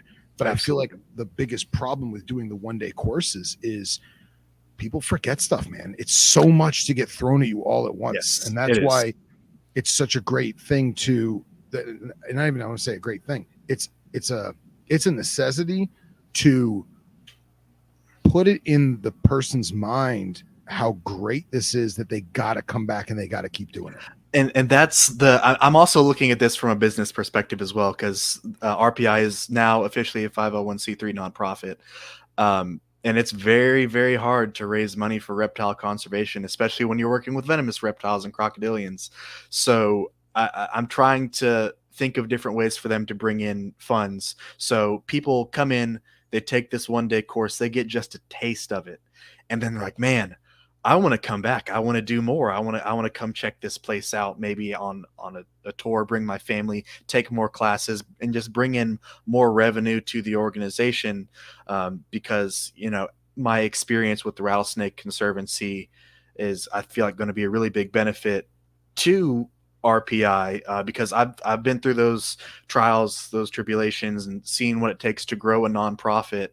And I just think what they're doing out there in old Melrose, Florida, has a lot of really good potential. But that's kind of the whole idea with the 1-day intro courses. I feel like it'll be a good way to, people will either solidify that, yes, this is something that I want to go through and do, or it'll weed out those folks that are like, this is, I'm biting off more than I can chew. I don't want to do all this. And it weeds those people out too. Yeah. So I'm excited about it. Yeah. It's a mini gauntlet. I like it. Yep. Yep, absolutely. And is it going to be one of those things where you have to go through the first class to be able to go into like a second class? Exactly. So the introductory course will be a prerequisite to doing more advanced courses with RPI, because we just want everyone to have that base knowledge. And we understand that we'll get people that come and take this course that may have never worked with a venomous snake before in their life. So we do want to break the ice and get their feet wet with something that maybe isn't exotic. Come in, work a pygmy rattlesnake, break the ice, see how you're going to react, because I've seen it multiple times where someone has never worked with a snake or never even been that close to a venomous snake before, and they get it on a hook and they just start panicking. So we would rather you break the ice with something like a pygmy or a copperhead than a puff, So that's kind of my idea as far as that goes as well. That'll be the prereq. And then like my idea for far future when we're talking about elapid courses is obviously, I want to break it up into there is no beginner course, but like a level 1 and a level 2. Like level 2 will clearly be the more advanced species. Yeah, there's 100% multiple levels of elapids, because your smaller stuff, oh yes, there is no tailing it. You know what I mean? And the yeah, exactly. The protocol is going to be the same regardless. It's just how are you approaching the individual specimen and or species. So yeah, I think that's a fantastic idea. Yeah, so I'm super. First aid going to be involved in any of it? Yes. So that's part of the curriculum that I have for like the basic introductory courses. We're just going to go over general first aid and protocols for envenomation. We'll brush on like, hey, if you're keeping and working with this species, look for this. Alpha dendrotoxins will do this to your body. 3-finger toxins will do this. Just a broad overview. But when we break down the courses into more specific grouping, we will really hammer like, okay, this group of animals, these are the more common toxins that you're going to run into. This is what's going to happen. This is the treatment you need to seek. These are the anti-venoms, because it's all part of being a responsible keeper. You need to know that stuff. Is there any plans to do any like local law enforcement? I would love to. Like that? I would absolutely love to. I know with the Rattlesnake Conservancy, they have a first responder grant program. My time with them, we taught courses at various like fire departments for a couple different law enforcement agencies. And it really worked out well for the Rattlesnake Conservancy because their course is more geared towards relocations and working with native venomous reptiles in the wild. And our first responders, they wear a lot of hats. Someone calls 911 because there's a rattlesnake on their patio. They're usually going to dispatch out an officer or maybe even a firefighter. And, we see it on Facebook all the time. Police officer with a noose around this big ass rattlesnake holding it up in the air. That's the TRC's goal, is to help prevent that from happening. And I would love to be able to see something like that happen with RPI and with their courses. However, I just, that'll take a little bit more fine tuning. I don't want to step on the toes of what TRC is doing because I love that organization and they're handling that kind of stuff really well. Maybe more of what I'm thinking for RPI is agencies that govern the captive management of venomous reptiles. So like Florida Fish and Wildlife, maybe get some investigators or some commissioners or some high brass to come take a class, learn, what exactly they're getting involved with. I've taught classes to the Venom 1 team down in Miami with the Rattlesnake Conservancy, and that was a lot of fun. They loved the class. But getting them some exotic experience as well, I feel like would be super beneficial. So there's a lot of lofty goals, but I think it's all doable. Well, especially if you do it at RPI and be like, look, this is how it's done. Yeah. This is what they should all look like. Yeah, no, it's doesn't funny. Necessarily have to be as pretty on the inside. But... yeah. I during one of my sit downs with the captain with FWC, and we were talking about kind of my goals and my ideas and things that I kind of want to chase and work towards. Clearly, with my experience in the private sector and in the zoo sector, is management of captive wildlife. So I'd really like to work into an investigator 2 position with them, which is basically the guy that goes around and inspects facilities, whether it be private or zoo, just because I feel like, the agency is a great agency, a lot of amazing officers. I've got a lot of really good friends within the agency, but they're great officers, but they're not all great wildlife people. And, they need some more of that. And we were talking specifically that they have investigators that work at the major ports in Florida that are inspecting wildlife that's going in and moving out of the state. And they may be looking at animals that they had never even heard of before. And, it just kind of, it's something that I'd like to be able to contribute to with RPI's training courses, is these guys that are checking boxes that are full of, it may be a crate full of ball pythons, or it may be a crate full of rhino vipers and gaboons. These guys. I want to be a fly on that wall. Yeah. See all the crazy shit they see. Oh, dude, I tried really hard to get one of my ride-alongs to be at a port doing that. We'll see, and that's very interesting, because that's something that I've been wanting to ask you. And I had thought about doing a career such as yours, and it was brought to my attention many moons ago that, and again, this, I don't want to, let me clear my throat, excuse me. I don't want to speak in definites. I don't want to speak in finites, whatever you want to call it. Of course. But it was brought to my attention that certain agencies that govern animals, such as the ones that we work with, their 21st century view of a officer or an agent is not that of someone who is passionate about the animals. For example, you get a job with Fish and Wildlife, and you are a veteran offshore fisherman, right? And that's like your thing, right? You know everything about boats, you know everything about offshore fishing, you know every tool, every trick, every species. You know too much, right? Yeah. And you're an officer, and you pull over a boat of weekend fishermen people, and they have a dolphin, a mahi-mahi, right? And you say, hey, man, that's a really great looking mahi-mahi. But to be honest, I could tell just by looking at it, you're like 2 or 3 inches too short on regulation. Look, guys, we'll give you half of it if you leave us alone. Well, no. It's like, look, I know this is a really big deal. The 10-year-old got it on the line. It's their first first dolphin. Look, don't let this happen again. Be mindful of the inches. If it looks too small, take your picture, throw it back, whatever. No, that's not what they want. They want the guy or the gal who's going to say, that fish is 2 inches too short. Here's your notice to appear in court. We're impounding your boat and your trailer. Done. And that goes for hunting.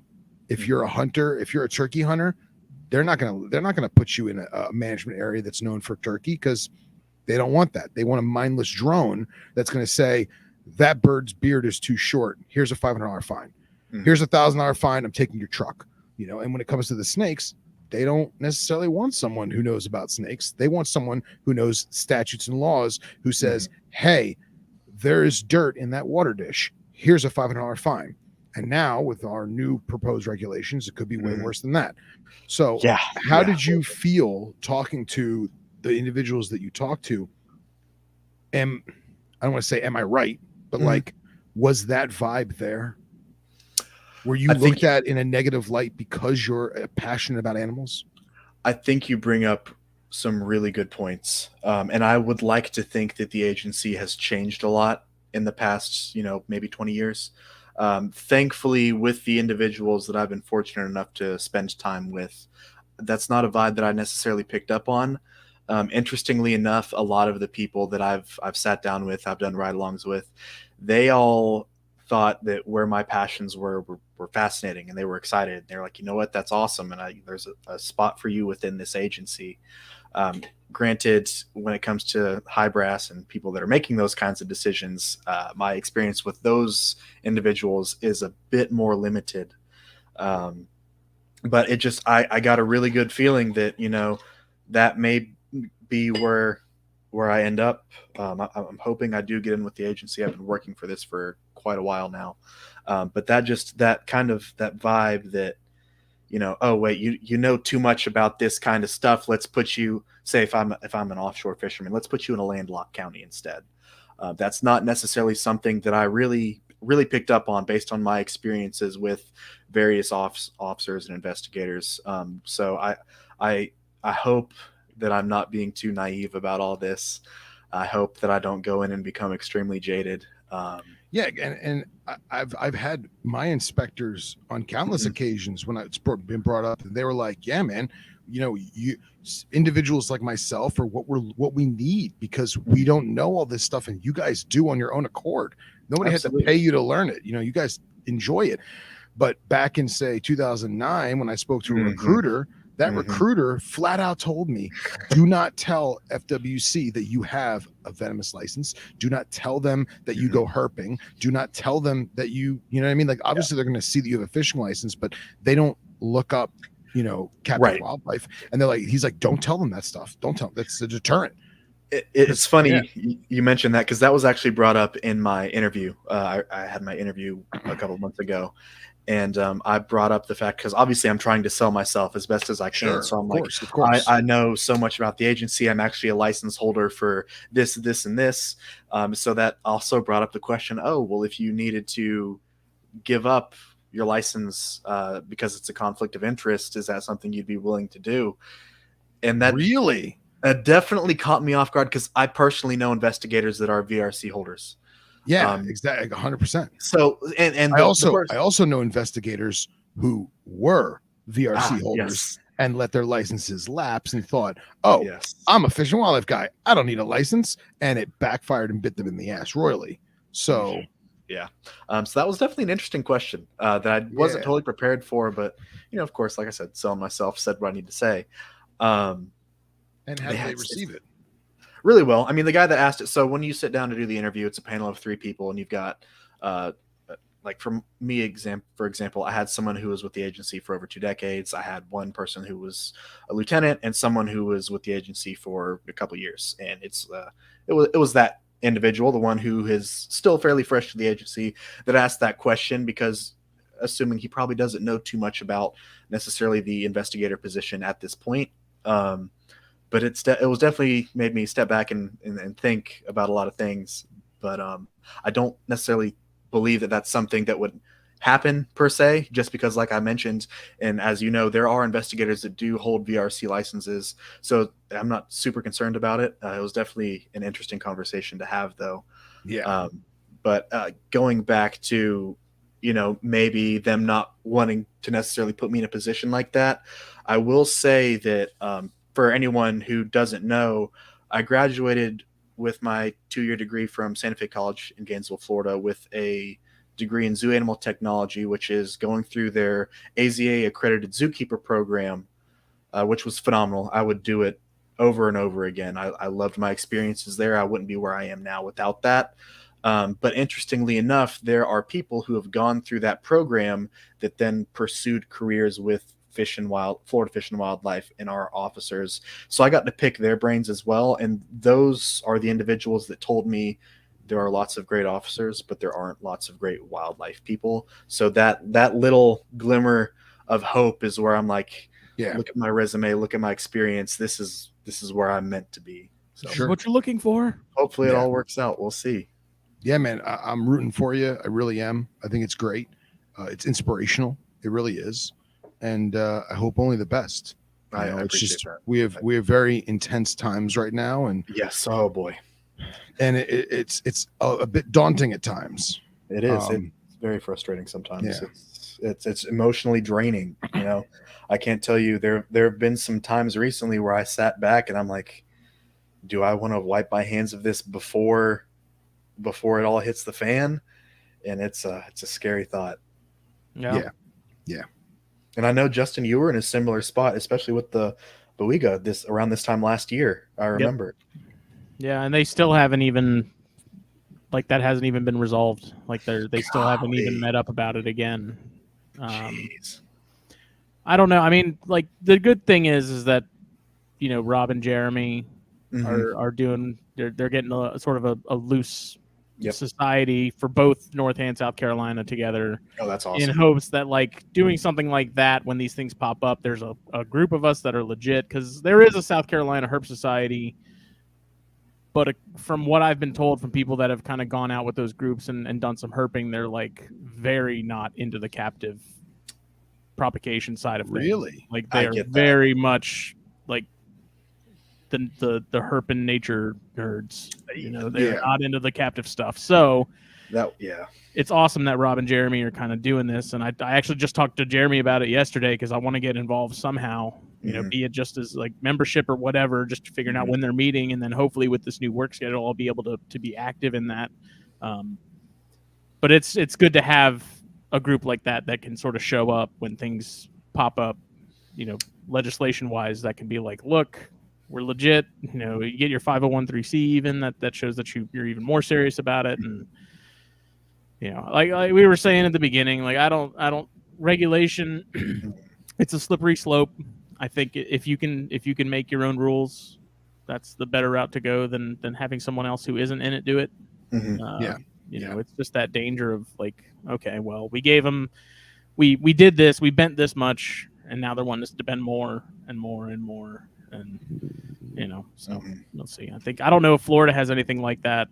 I mean, surely they have a herp society, or at least more than one. So there's many, and I can't speak for Derek's neck of the woods, but down by me there are several, and although they are very passionate and they are great keepers, I know some of them personally, I don't feel that I would be comfortable with them representing us. That's it. So obviously, as you know, there is USARK Florida. We have the, but there is no Florida Herp Society. It's the same up here in North Florida. There are separate, like Jack's Herp Society, Gainesville Herp Society. It's all city. Yes, it's all separated out. And I've seen some of those chapters kind of die off. People graduate and move and all those kinds of things. And like you were mentioning about, there are the wildlife and herper people, and there's the herpetoculturists, and there's a divide. And that I saw that happen with Gainesville Herp Society, and it kind of fell apart. And it's really unfortunate, especially right now when we all kind of do need to come together.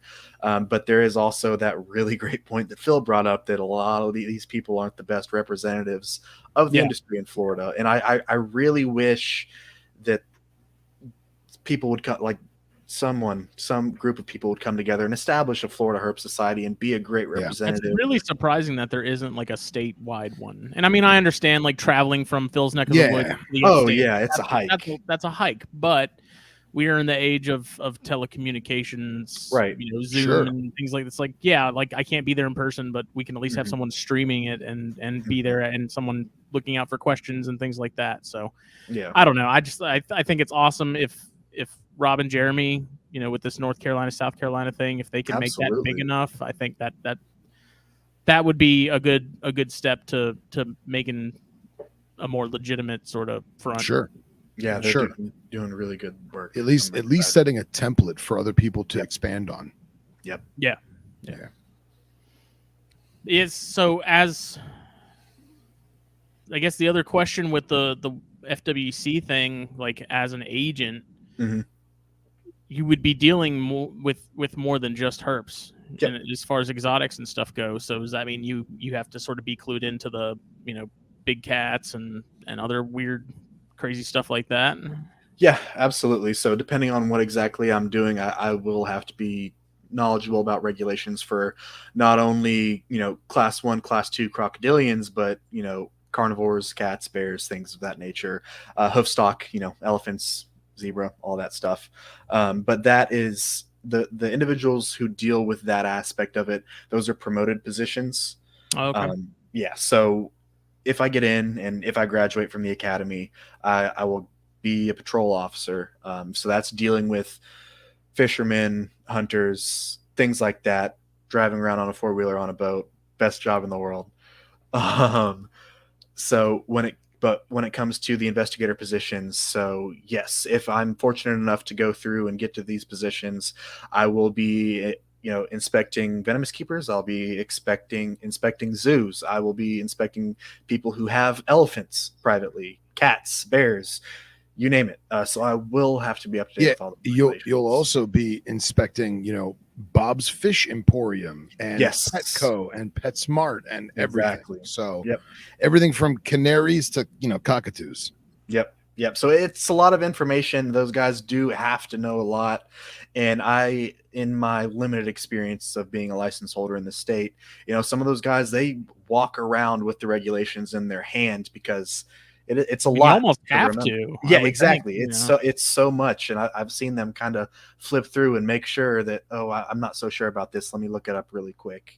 And it's something that I'm not going to necessarily say I have a leg up on, but I feel like I've got a really solid foundation because I'm a reptile guy, but I didn't start off as a reptile guy. Well, you also have sort of that mindset that is sort of in that same realm as far as other exotic stuff. Like you get exactly. it, you understand why people would want that, why they're into it as much as they are. Like there is some sort of relativity there.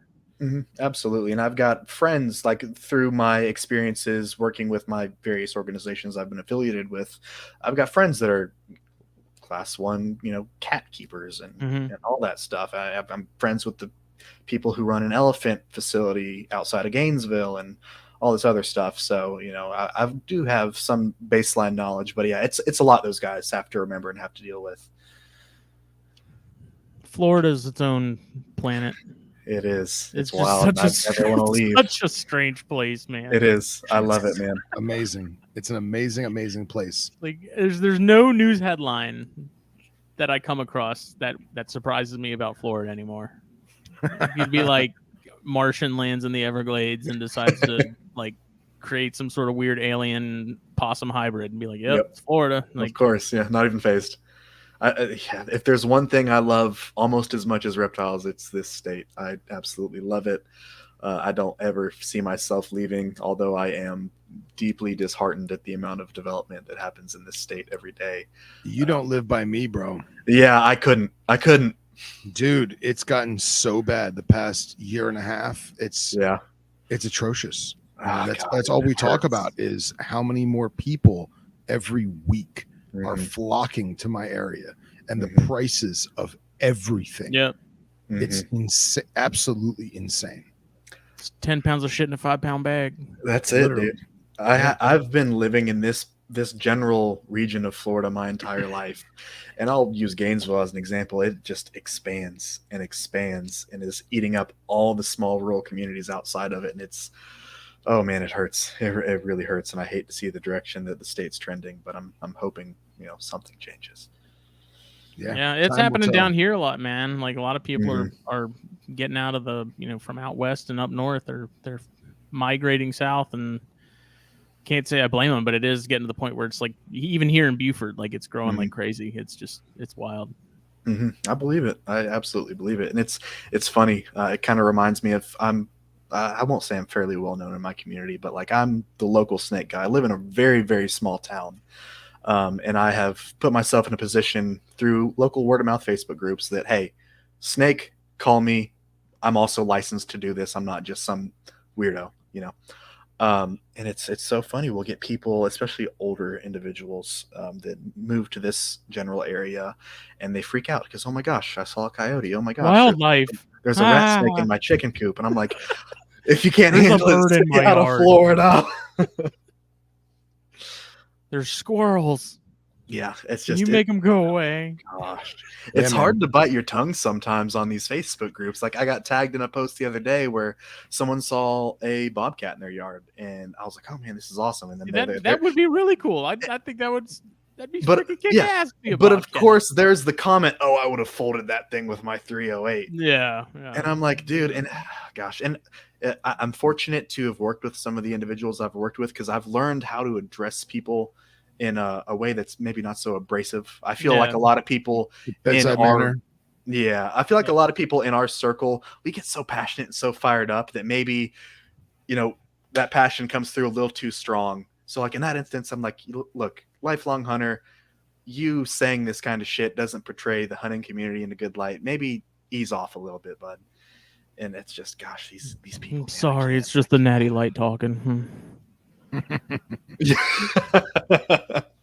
Yeah, we get that. I mean, we have a ton of, like, for whatever reason, especially this area and Hilton Head in particular, like we get a ton of Ohioans that decide to move down here, and it's like we don't have these in Cincinnati. It's like, okay, you don't like it, go back. Perfect. Yeah, exactly. There's all these bugs and mosquitoes and cockroaches. It's like, yeah, well, you move to an area that has nature. Spoiler alert. Surprise. You're going to see some nature. Well, it's actually Anna Marie and I went out in the cane fields a couple days ago just for like a last minute, hey, you want to go herping? Yeah, let's go for a drive. And she saw her first Florida black bear. Oh yeah, I saw that video. That was wild, man. Yeah, and in the cane fields, which I've been here 21 years and I've never seen a bear in the cane fields. So now it makes you wonder is what's going on to make them go to the cane fields. Mm-hmm. Or was it just some one rogue random bear? Yeah, they just happen to be moving between areas. Yeah. Yeah. I mean, this is 30 miles west of West Palm Beach. So, and people freak out over squirrels, See, it's so bizarre that you guys have bears and we don't have bears here. Like bears are upstate. That is like so here on the weird. coast, we don't have bears. We have bobcats, but you don't see them very often. And sometimes there's coyotes, but yeah, it's odd because they're like everywhere else but here on the coast. It's just, it's strange. We get a lot of people that are out of towners and they're at work, I'll be in the shop and we'll have some tourists and they're like, where are the alligators here? And they act like it's a shark or something. Like if they go anywhere near a body of water, like an alligator's just going to pop out and take them. And I just kind of laugh. I'm like, even the big ones want nothing to do with you. And I tell them, if it's a fresh body of water and you're in the Southeast, assume there's a gator in there. Yep. Of any size. Absolutely. They're going to be there. And even one of the guys that's a part-timer, he lives on one of these developed little communities on one of the islands and stuff, and he's like, there's a gator in my backyard. He's like, well, what should I do? It came up near my porch and like its mouth was open and it was just laying there. And I'm like, dude, they can't, like, it's just like how dogs pant. They can't sweat. That's how they ventilate. Like, he's not doing anything but just hanging out. It's like, I guarantee you walk out your front door, he's going to take off. Just keep your little dog inside and you'll be fine. Yeah, and from what I gather now, like over time, he's kind of come to like appreciate it though, and he's like, I saw the gator this morning, and it was out. And now there's a different one in there, and he's like watching them now, like it's a soap opera. And it cracks Chuck me up. And Larry. No, that one's Chuck. That one's Larry. Mm-hmm. Yeah. So maybe you remember, or not remember, but it's brand new. Apparently, the Florida Gator Lottery is now 24 hours during your tag. It is. So my question is, what was it before? Crepuscular through the night. Yeah, night hunts. Yeah, pretty much. So at 1 hour before sunset through 1 hour after sunrise, I think. Yep. Yeah. So that leads me to wonder why. And is this like a bleak attempt at loosening the regulation, or is there just that many gators and they're like, let them do whatever they want within reason? Right. So if you were, I believe, if you were to ask the agency and the biologists and the commissioners and why they in the game management sector of the agency, they're just going to tell you that the alligator population in the state is doing that well, and the population in reference to how many alligators are harvested a year is barely making a dent. So they just, I guess, decided they wanted to open it up to all day long. There wasn't a whole lot of opposition to it, which was interesting. Based on what I saw at the meeting, there was a good mix of people who were for it and a couple people who weren't for it. I definitely think it's interesting. I don't know how I necessarily feel about it because, don't get me wrong, I love alligators. If I were to ever keep any crocodilian, it would be an American alligator. But I also love gator hunting and I love gator tail, and it's so much fun. Yeah. So I'm not sure how I feel about it necessarily. I think that it is a subliminal eye-opening because of a issue with carrying capacity. Yeah. I think that there is a overabundance of quote unquote nuisance animals. And they figure, you know what? People are more apt to do a day hunt than a night hunt for whatever reason. Maybe they work, maybe they don't, whatever. And I feel like there's a carrying capacity issue, and they feel like that will help regulate said carrying capacity, because you still have to have your lotto tag, and you still have to be within your range and within your season and your gap and all that. So that hasn't changed anything, but it's just interesting that they would just switch it up. Like it is, you know. But I can definitely get behind that for sure. I've got Yeah. friends who are nuisance alligator trappers with the state, and I can definitely get behind that. And I think next up may be opening up a bear season again in Florida, because like you said, seeing that one in the cane fields, yeah, I think their populations are bouncing back in a real strong way. I would agree. And to be honest, since the last bear hunt we had was 2016, yep, and they got almost 20 years of data in 24 hours, and people don't realize that they're just so. Just to give you a summarized version of how that went down, is it was voted that there was a carrying capacity issue with black bears in Florida. There was these giant monster bears in the center of the state that were destroying farmland. And they're like, you know what? We'll do a lottery. I think it was, 280 tags or something obscure number like that. Random ass number. Yeah. Well, that's what they decided per the ratio of hunters in those regions, and you got to pick from 3 different spots that you wanted to hunt. You'd only get one of them, and it was from like a Monday morning till a Friday afternoon. That was a week-long hunt, but the goal was to get one bear for every tag, right? And the minute they maxed out the tags, the hunt stopped for the whole state. Yep. So they did that within the first 16 hours. Yeah. And they stopped it, and they got so much data from all those bears that the biologists were legit overwhelmed. They were like, we have all this data that we never even thought was possible. We know, fecundity ratio, we know weight, we know external parasites, internal parasites, movement. There were bears that were tagged that got taken, or radio tracked and got taken. So now like they can but that's a good thing, because now you can remove that transmitter and get all that data from that. You know what I mean? And the best part about it was the state was extremely firm on what you were doing with your bear. You couldn't buy any part of it, sell any part of it, or trade any part of it. It was strictly for personal use and the scientific, everything else. So, I could give Derek meat, I could give Smitty a pelt, but I couldn't hawk them on eBay. You know what I mean? Right. So, and that's becoming an issue in my area with the alligators is, guys will get, 2 tags per season. So they'll get their 2 tags. They'll bang out 2 gators. They don't care the size in the first 24 hours. And then on the exit of the management area is just a line of pickup trucks. We buy gator meat. We buy gator hides. And as long as the tag is punched and Fish and Wildlife's cool with it, they'll buy that carcass right off you and just put it in the cooler. Yep. And I understand it. And like, I'm all for gator farms and breeding and harvest. And I'm all about that, man. I'm an outdoorsman by nature, but the dudes that just do it to make a quick buck, like come on, man. I'm with you. So I think we probably are due for another bear harvest. Again, 2016 was the last one. So I'm for it. Yeah. We have a squirrel season here, which I find hilarious because we've got so many freaking squirrels. I'm like, until you try and hunt them. Yeah. As soon as you pull out any sort of weapon, it goes quiet and everything disappears. It's eerie. So in my neck of the woods, it's a max bag limit of, I think, 24 per season per management area, but a maximum bag limit of 12 per person per day. So something to that extent. I've never made quota. I've never maxed it out. I get 2. You probably hit more with 3. your car than you've actually shot. I've never actually hit a squirrel ever. I've actually never hit anything. Not yet, at least. I'm impressed. I hope that never happens, buddy. It's not fun. Yeah, it's so funny.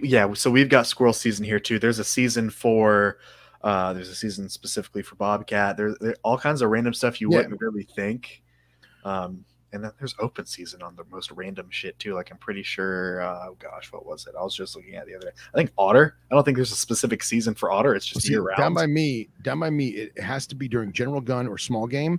Okay. And it's a designated fur bearer's window. Right. And then each management area has its own fur bearers regulations within it. Okay. Yeah. And like, so for example, feral pig, There's no bag limit, no season for the state of Florida. Right. But the WMAs by me, they each have their own regulation for the closest one by me, that's West Palm. You can't shoot a feral, invasive, destructive pig if it is under a 14-inch shoulder height. Interesting. And it makes you wonder, well, why would you not want to simply eradicate these invasive, horrible animals that are destroying our beautiful Florida's ecosystem? So they can get bigger and do it more. No, well, the fact of it is that there is a massive amount of revenue generated from out-of-state hunting licenses in my area because they're all snowbirds. So when they use up their hunting stuff in their home state, they come down here, pay double, if not triple, for the licenses and permits to hunt by me, and then they want to keep those pigs on that property. So if you're shooting stuff that's over a 14-inch shoulder height, well, that means it's probably already bred at least once, and they got more little piglets to keep the money coming, which I personally think is royally fucked up. Because now the state is generating revenue off of a invasive species. Yep. But don't you dare own a tegu. Don't do it. Don't do it. Don't you dare own that Don't do it.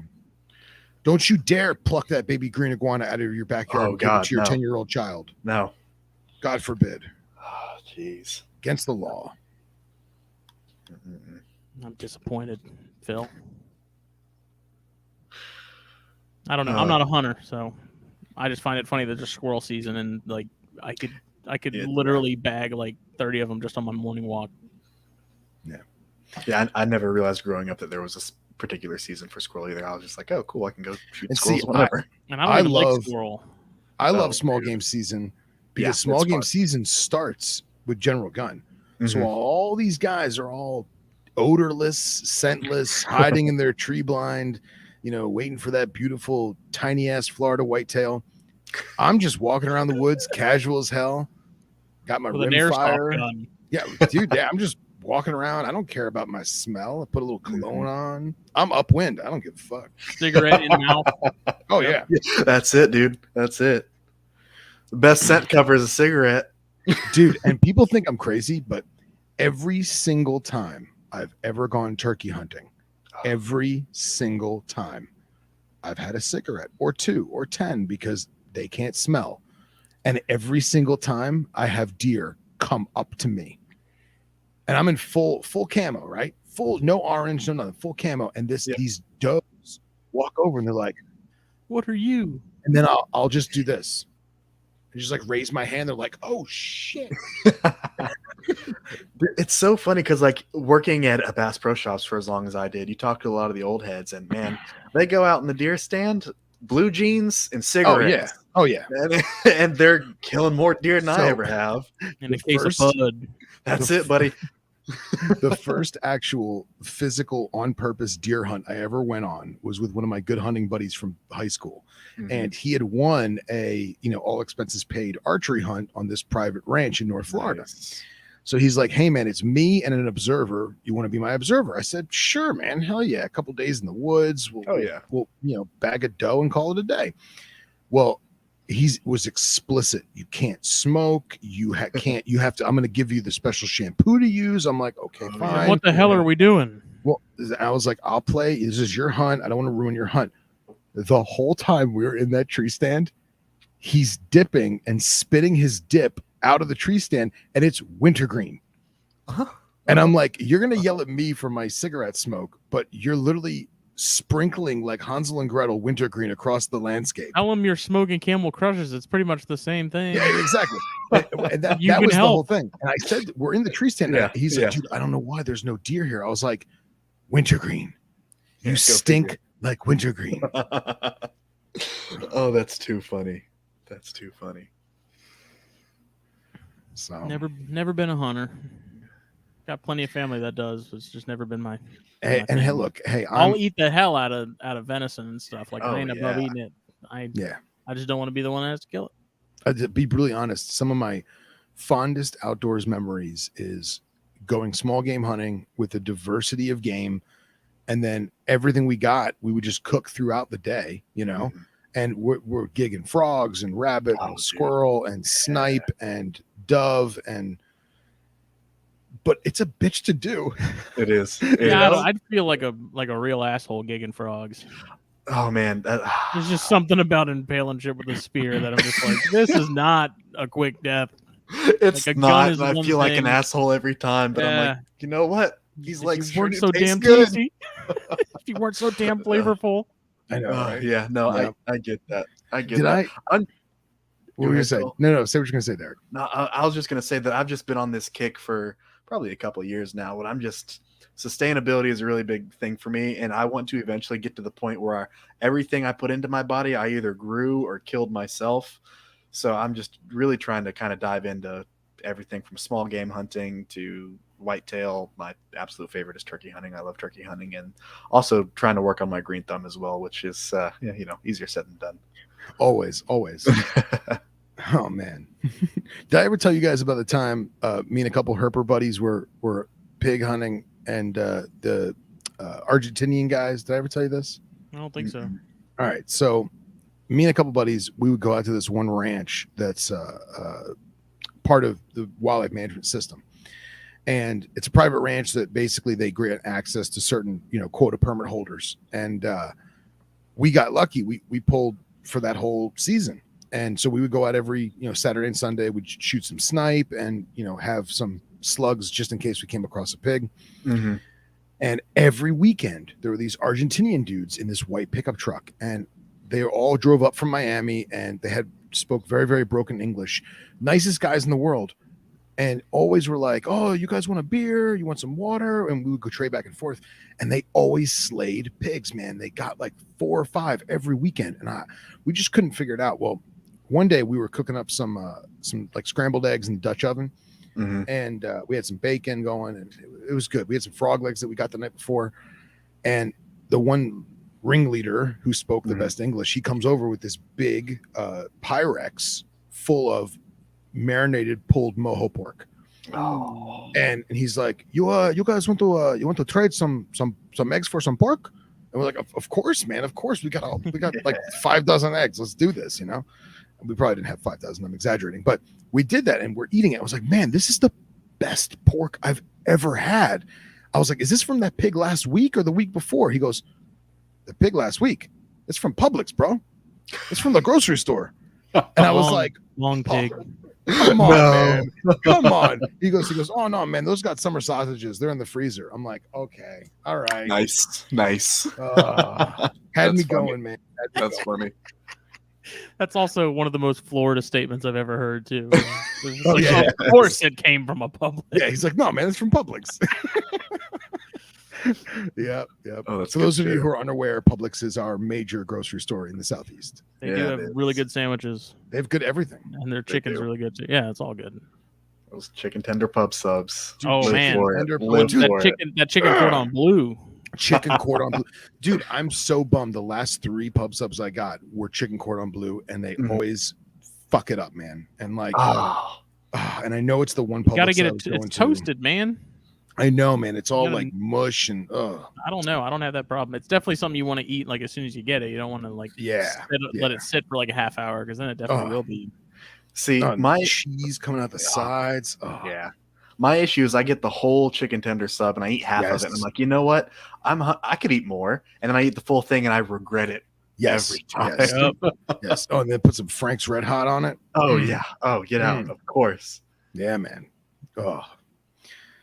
Billy Jenkins. Publix is the grocery. Yes. They are nice. They are. Publix, where shopping is a pleasure. We're about to have a second one here. They're almost finished building a second one. Nice. We're turning into Florida more and more by the year.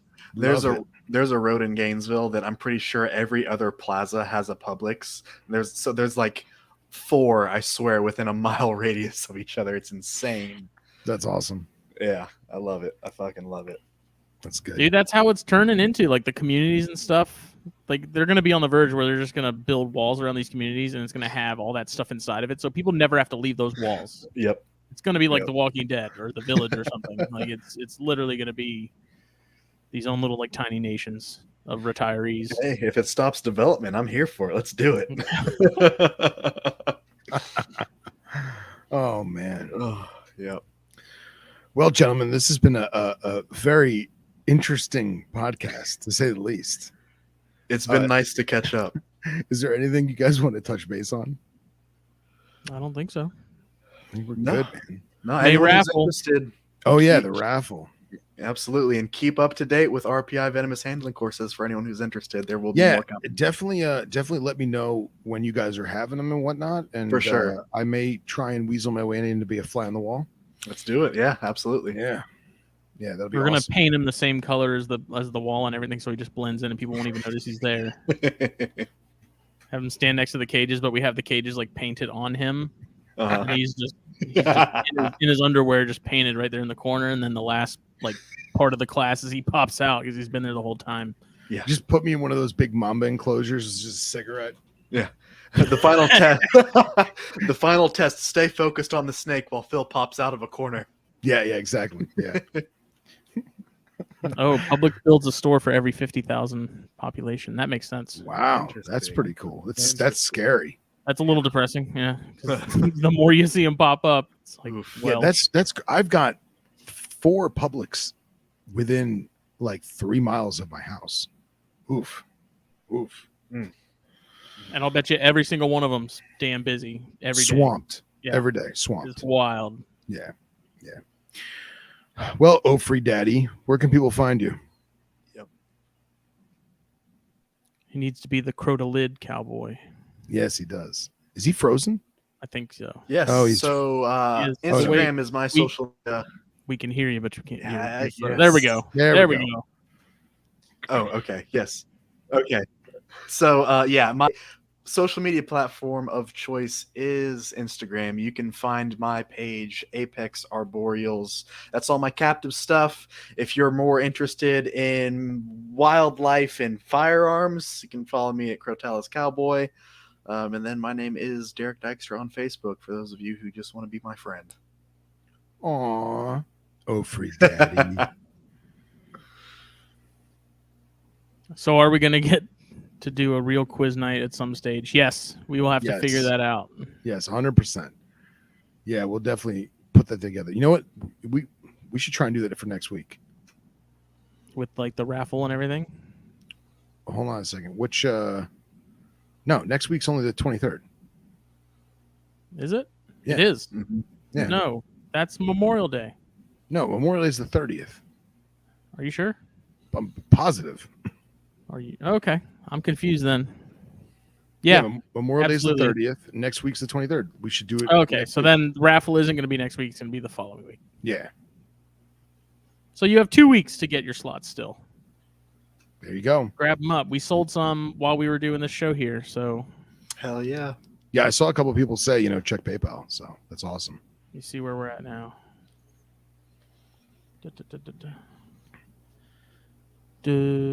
Scott says we need much more Herp stuff than the Reptile Fight Club quiz. 490. Excellent. 490. So close. And our buddy Tyler Brooks actually donated some extra, so it's actually more. It's closer to 530. Right on. Hell yeah, man! Awesome, Ty. Thanks. Yeah. Yes, I agree. It needs much more Herp stuff than the RFC quiz. RFC quiz was fun. I don't know if I'll use that same sort of program or app they used. I'll have to figure something out, but yeah, we'll definitely. We got a couple days. That'll be fun. That'll be good. Hell yeah! All right. This show was brought to you by Puget Sound Pythons, right here. There we go. And BlackBoxCages.com. Check them out.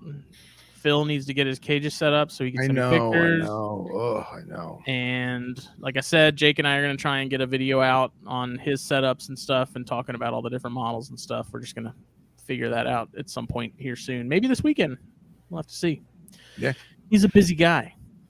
He was bragging about his room setup yesterday. We were cleaning mice. He's like, dude, it's so perfect. Like I just walk in and it's like it's right along this wall, and I got this walk-in closet, and the V70's just right there. And I'm like, fuck you, man. I'm busy working in a telephone booth of a room. Yeah, it's on the damn floor. He's over here bragging. I'm like, you bastard. So, yes, great cages, great racks. Check them out. There will not be THP Thursday. I don't know if we're going to do it Wednesday or if we're going to do it sometime over the weekend because there's an event at work. So I'll be working Thursday night late. So we'll have to figure that out. I don't know what we're going to do yet, but people should buy Scott Iber's new book. Absolutely. Yes. I need to buy Scott Iber's new book. We all do. Yes. I need to get all of his books. Well, actually, I was talking to Ty yesterday, or what would have been. It's her birthday today or yesterday. Oh man, I feel like such a jerk. I don't know because her birthday. Well, regardless, it's over. Yeah. So happy birthday, whether it's belated or not. Happy belated. I was just talking with her about possibly trying to get together like a group buy, so that way we can just do one big box, and try and do that. So that'll be good. That'd be good. Yeah. All right. Thank you, everybody. Thank you, everybody. Adios. Bye. Good night, Moon. Good night, Moon. A comb and a brush and a bowl full of mush. I was thinking about that this morning. I was like, Phil hasn't done that in a long time. Oh, God. Bye. Adios.